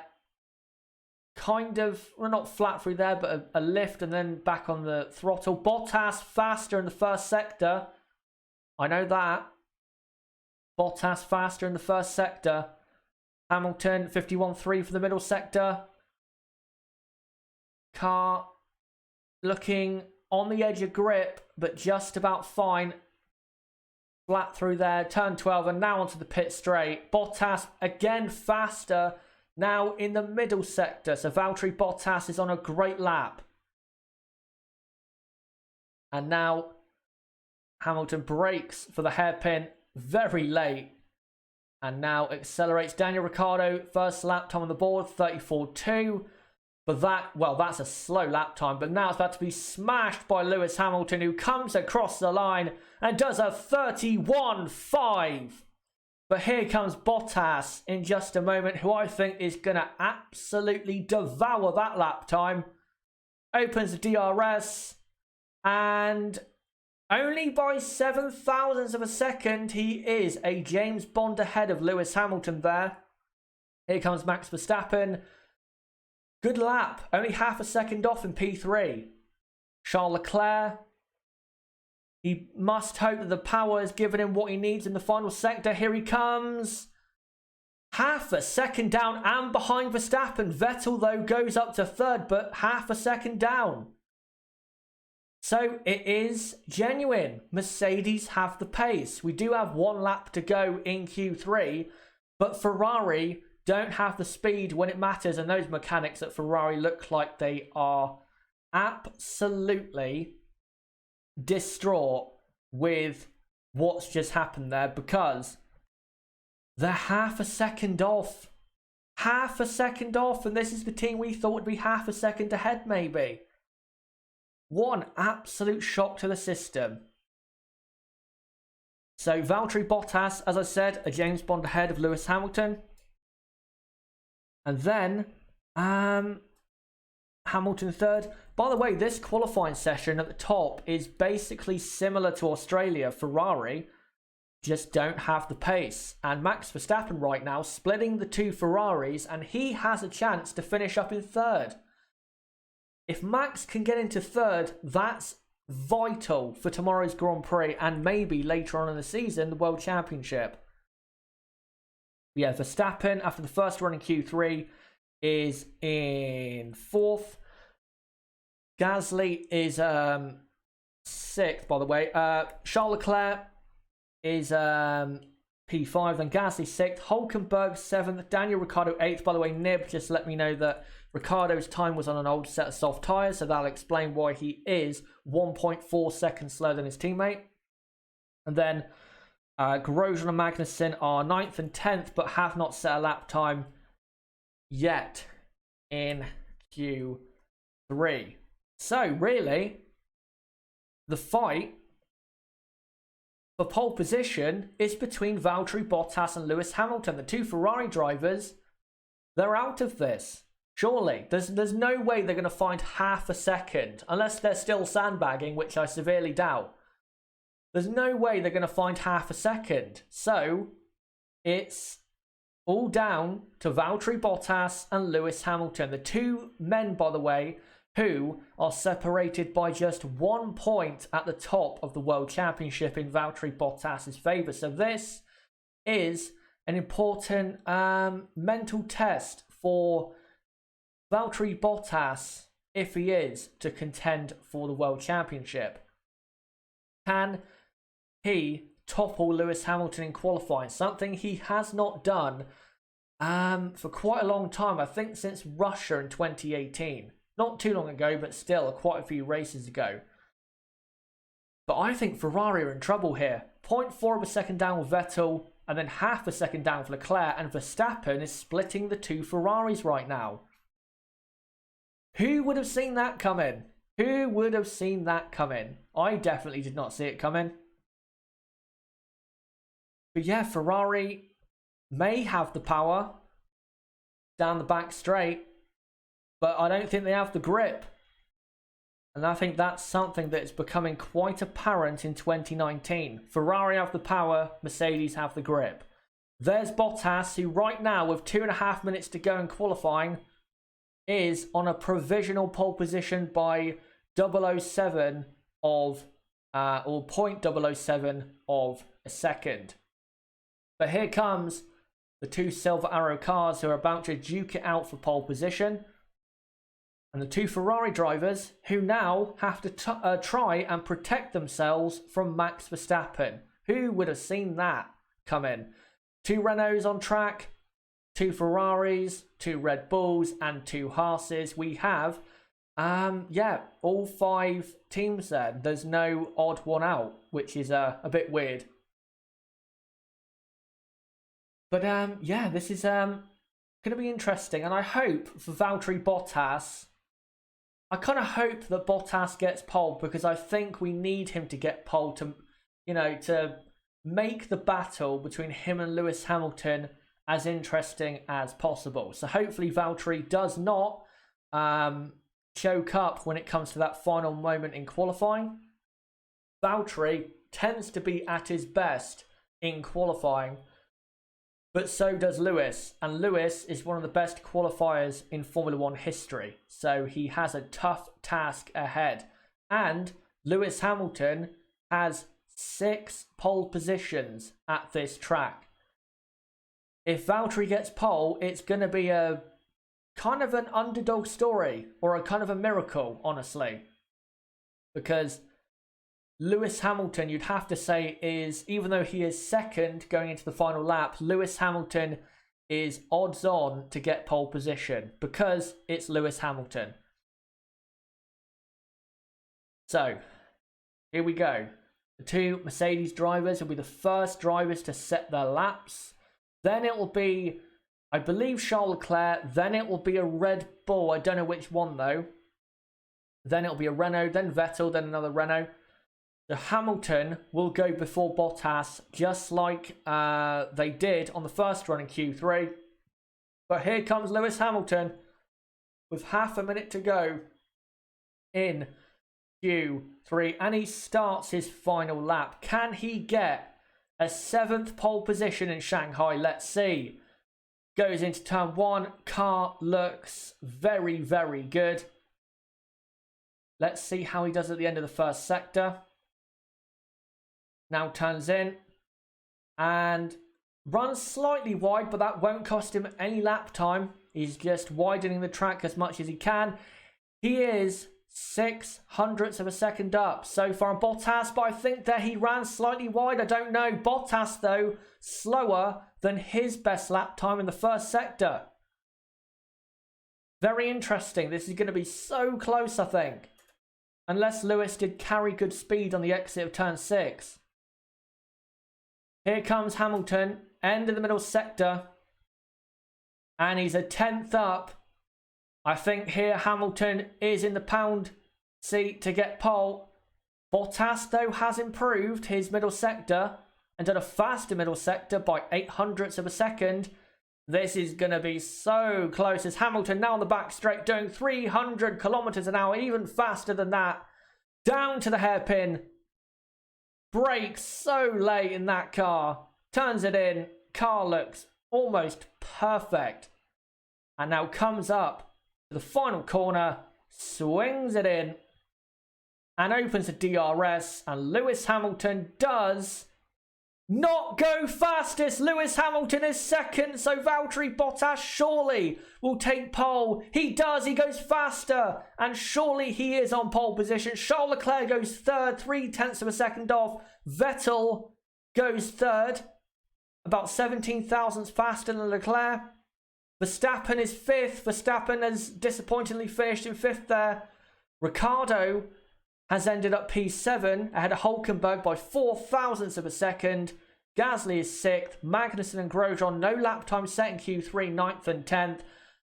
But the power of the beard has powered him to his first pole position in 2019. The championship leader, Valtteri Bottas, will start the 2019 Chinese Grand Prix, the 1000th Grand Prix in Formula 1 history, on pole position for Mercedes. Lewis Hamilton will line up second, Vettel will be third, Leclerc fourth, Verstappen fifth, Gasly sixth, Ricciardo seventh, Hülkenberg eighth, Magnussen ninth, and Romain Grosjean in 10th.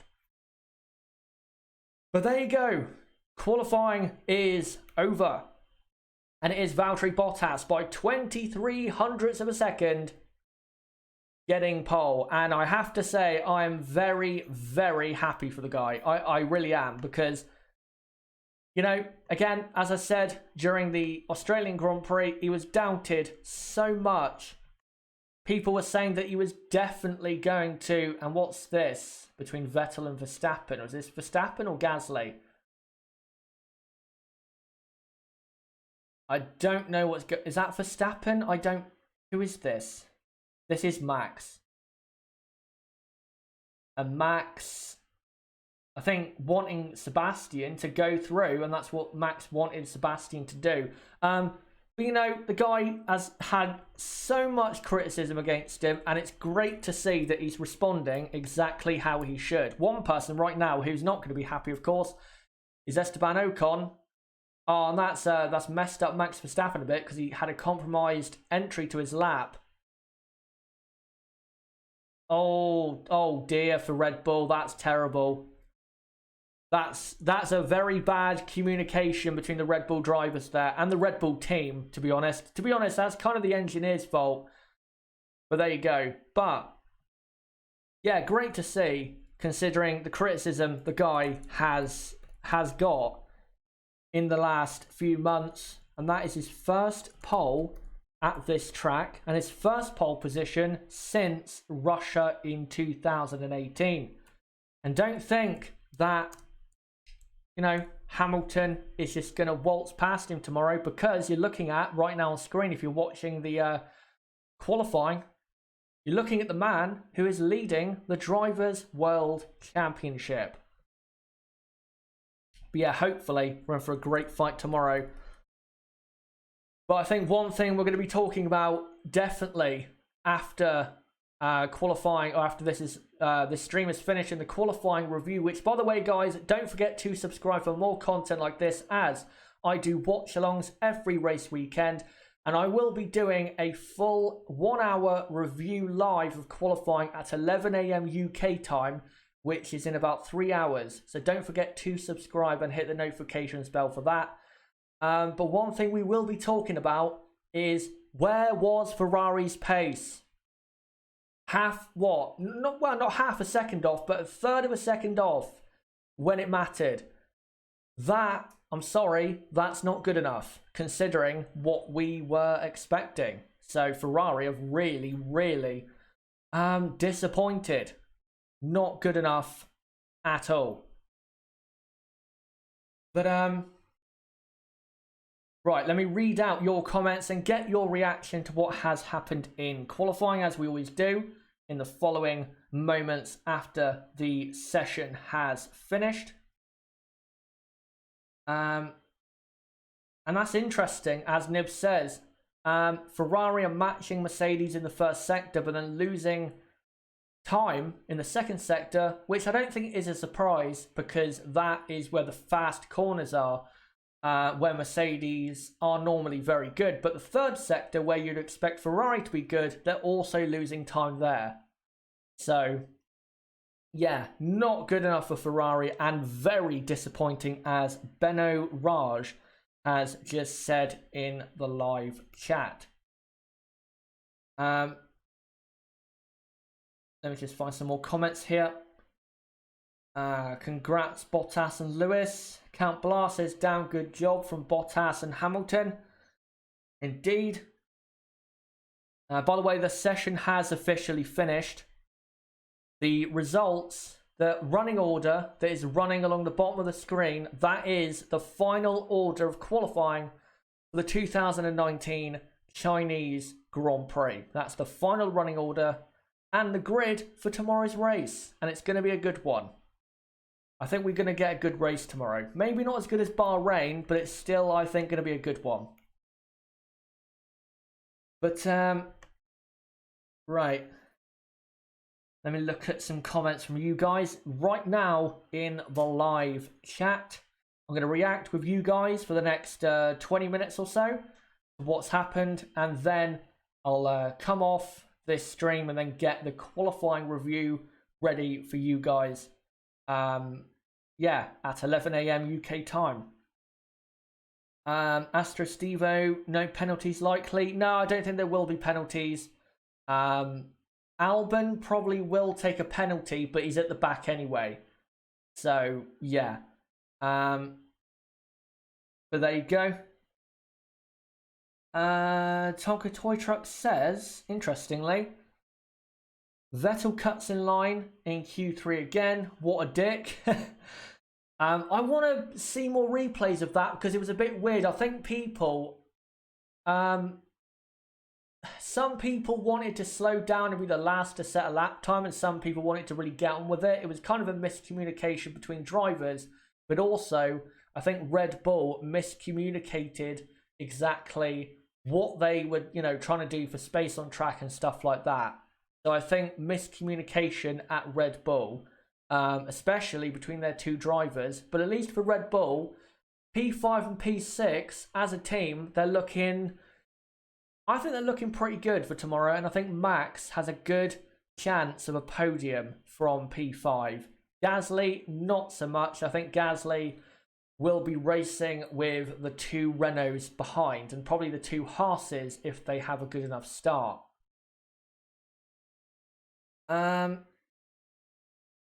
Nib says everyone was queuing up to get the gap, and Seb just went ahead of Max, and then everyone did.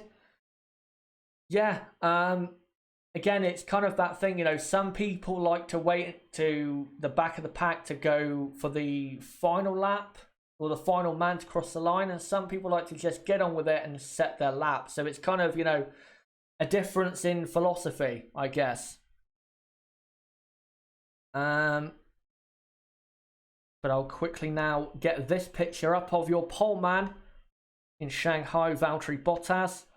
And one thing I will say, even though it was through no fault of his own, tomorrow's race is about redemption for this man, Valtteri Bottas, because last year, if the safety car did not come out, he would have won the Grand Prix. I have no doubt about that.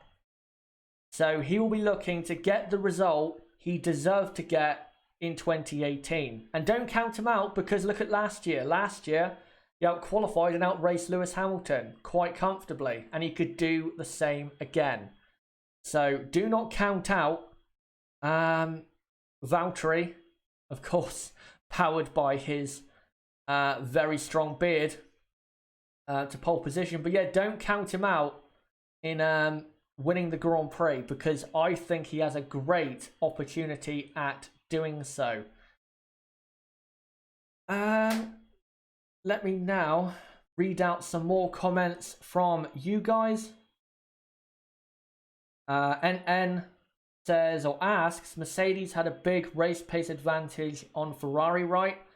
Yes, they did. I actually looked at the race simulation times, and yeah, Mercedes had the best car on Friday in terms of lap time.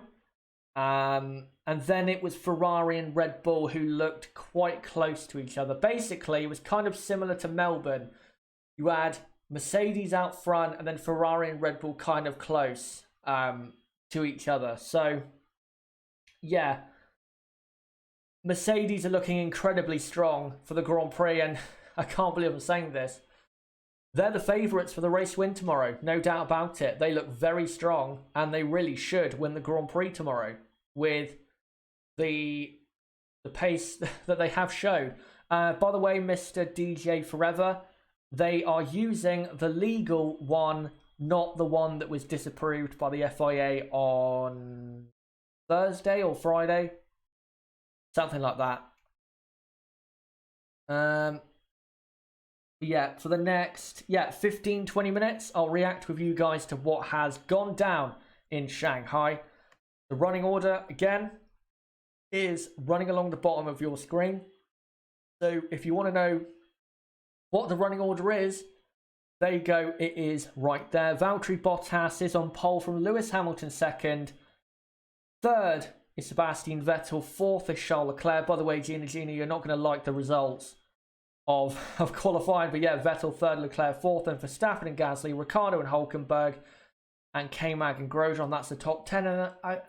And then, sorry, I think you guys can read the rest of the order there for yourself as I read out some more comments. Astro Stevo, chances of rain, not likely. I think there's more than a 0% chance of it, but it's quite small in terms of the possibility of it happening. So it should be a dry Grand Prix tomorrow. And well, if it's wet or dry, I think we're going to get a good race. But if we could get rain, that'd be great. But even if it's dry, I think it's going to be a great Grand Prix tomorrow. Of course, 1000th Grand Prix tomorrow. Sebastian saying, everyone is saying Ferrari is really quick on the straights, but they didn't do the fastest sector in qualifying. Well, maybe Mercedes have done exactly what I did a video on a couple weeks ago, where I said that they are the masters of mind games and manipulation. Basically, well, I think we'll have confirmation of this in Baku if it's not true, but they've played everyone, basically. And N says there's still huge time to gain through corners in sector 3, and you only need to compete in acceleration phase on the home straight.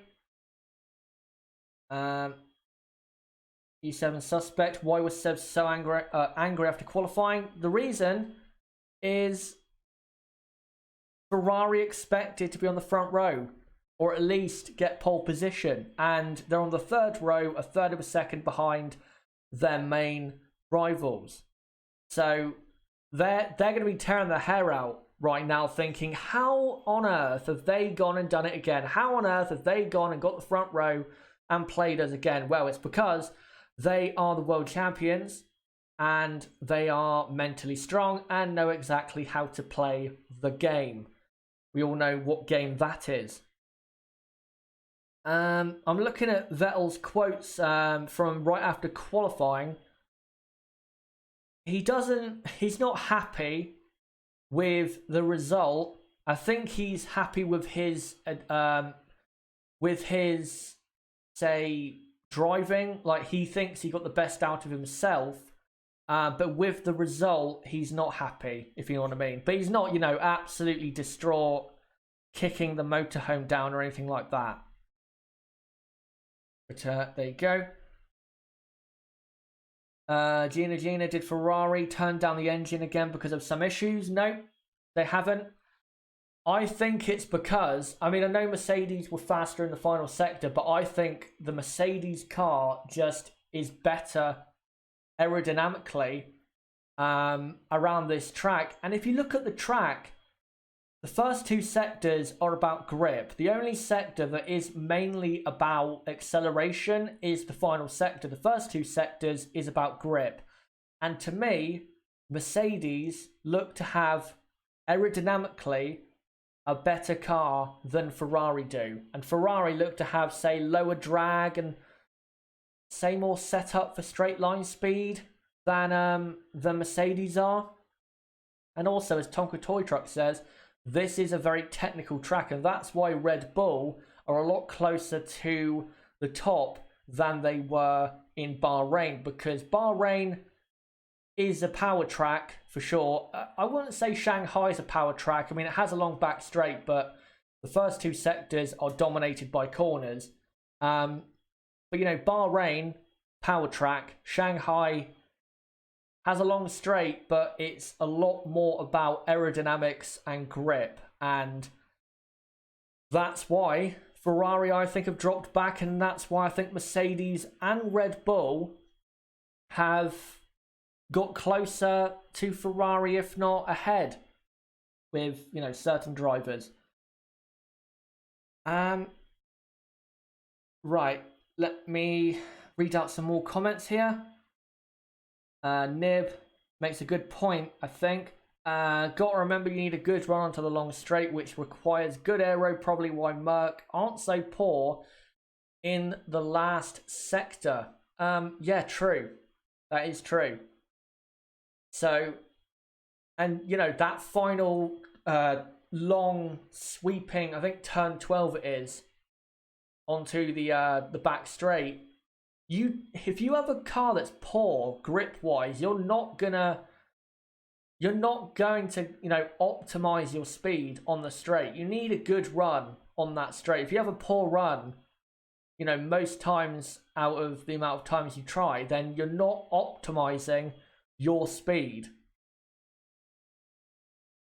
I'm actually, by the way, looking right now at a lap time comparison on Sky F1 by Karun Chandhok between Bottas and Vettel. And Vettel, I think, was slightly faster than Bottas in the first sector, or right there with him, nothing separating them. But then I'm looking at it now.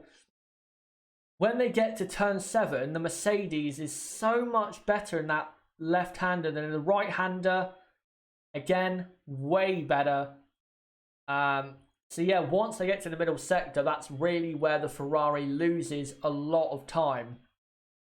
And that's not a surprise, because the Mercedes car, as was proven in Melbourne, in those really fast corners, they have a super car aerodynamically.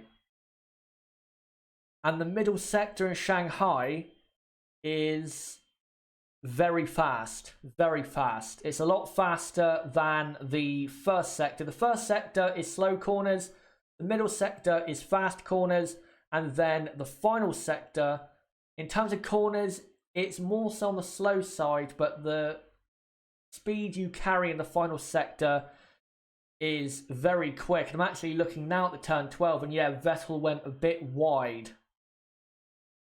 Not dramatically, but it did compromise his run, and then he's given himself too much to do going down to the hairpin. So Yeah, I think it is grip versus power. That's what the battle is right now at the top of the field right now. By the way, if anyone's confused as to if qualifying has started or finished, qualifying has finished, and the running order for qualifying, the final result is the order that is running along the bottom of the screen. And I'll read it out in about 5 minutes when I come to the end of this stream, so don't worry, I'll make sure to read it out. For God's sake. Tonka Toy Truck, who I think it's safe to say does not like Roman Grosjean, says Lettuce Head did ruin a set of tyres. Yeah. Well, you asked the question, maybe a Haas saving tyres. With them not doing a qualifying run. Considering what they're like on their tyres, that's probably the smarter thing to do, because look, even if you qualify 7th and 8th, if you can't manage your tyres, what's the point in having a great qualifying and going all out for qualifying when you don't score any points for qualifying? So, if that is, going to help their race performance, why not do that? Instead of go balls out for qualifying, or balls to the wall in qualifying, try and, think a bit more about the race and how you're going to conduct your race strategy for tomorrow. By the way, I think tomorrow, I will get into tomorrow in the race watch-along build-up, but I think tomorrow is probably going to be a 2-stop race. It might be a 1-stop, depending on gaps to other cars. And when I say that, I'm mainly talking about the top 3 teams, or the top 6 drivers. I think the top 5 will probably do a 1-stop, and then everyone after that is probably going to go for the 2-stop. As people starting outside the top 10, they can start on whatever tyres they want. But Gasly, Ricciardo, Hülkenberg, K-Mag, and Grosjean will most likely do a 2-stop. The top 5 are probably going to do a 1-stop. And then everyone outside the top 10 will be in between a 1 and a 2. Astro Stevo says 3-stop. No, it's not going to be a 3-stop. If there is a safety car towards the end of the Grand Prix, then it'll be a 3-stop. If, some teams have already made 2 stops. But as Sebastian has just said, for the top 5 drivers on the grid, that's Bottas, Hamilton, Vettel, Leclerc, and Verstappen. Because they are starting the race on the mediums, that will get them quite long into the Grand Prix. And they are likely to go from medium to hard. Like they did last year, I think. They did the same thing. But then, Gasly, Hülkenberg, Ricciardo, they're probably going to go for a 2-stop. Especially considering those drivers are likely to be racing other people, and they'll destroy their tyres doing that, and will have to pit earlier than they would want to. But I think I'll read out a couple more comments, guys, and then I will come to the end of the stream, because I do need to go and get the review of qualifying ready for you guys at 11 AM UK time. So I'll find one final comment to end on, and then we'll end the stream there. By the way, I will have Nib on the race watch along tomorrow. Nib will be on the race watch along tomorrow. He'll join the stream around the prediction part of the stream, like 15 minutes before the race starts. So around then, he'll join, give his thoughts and what he thinks is going to happen, who he thinks will win or whatever, get on the podium. And then, we'll get into the race and watch the Grand Prix and commentate on it. So Nib will be a part of that tomorrow. And, that will hopefully give my throat a rest after the disaster of yesterday. Right, so I will find one final comment and I found it. It's from NN, who says Bottas. He says Bottas will lead at the end of the first lap, and a Ferrari will overtake Lewis Hamilton at the start. The start of the Grand Prix tomorrow is going... I don't think it'll decide the race win necessarily, but it'll definitely decide the podium. I think the race start of the Grand Prix tomorrow. So yeah, it's going to be critical tomorrow, the start of the Grand Prix. But that is it for this qualifying watch along for the 2019 Chinese Grand Prix. And thank you guys for coming along. And if you are new to the channel, remember I do this every race weekend, qualifying and also race watch along. So don't forget to join me guys at 6 AM UK time tomorrow morning for the race watch along for the 2019 Chinese Grand Prix. And don't forget to subscribe for the qualifying review coming up at 11 AM UK time, which is in about 2.5 hours. So don't forget to subscribe. Bottom right of the screen, you can do it right there, or go to my homepage and click subscribe and hit the notifications bell. Also, like this video, comment down below what you thought of this video, and comment down below what did you think of qualifying here in Shanghai. Don't forget as well to join my Discord server. That's the best place for notifications for my videos, and that is the hardcore Chazza HD F1 community. And follow me on Twitter at Chaz6110. Great place to keep up to date with me and what I'm doing with the channel, and also is another way to keep up to date with when I'm uploading or going live. And also check out my website, link below in the description, chazzahd.com, for more content like this. But guys, until the race watch along tomorrow at 6:10 AM UK time, that's 1 hour exactly before the Grand Prix starts. And until my qualifying review in 2.5 hours time at 11 AM UK time, it has been me, Chazza HD. Goodbye.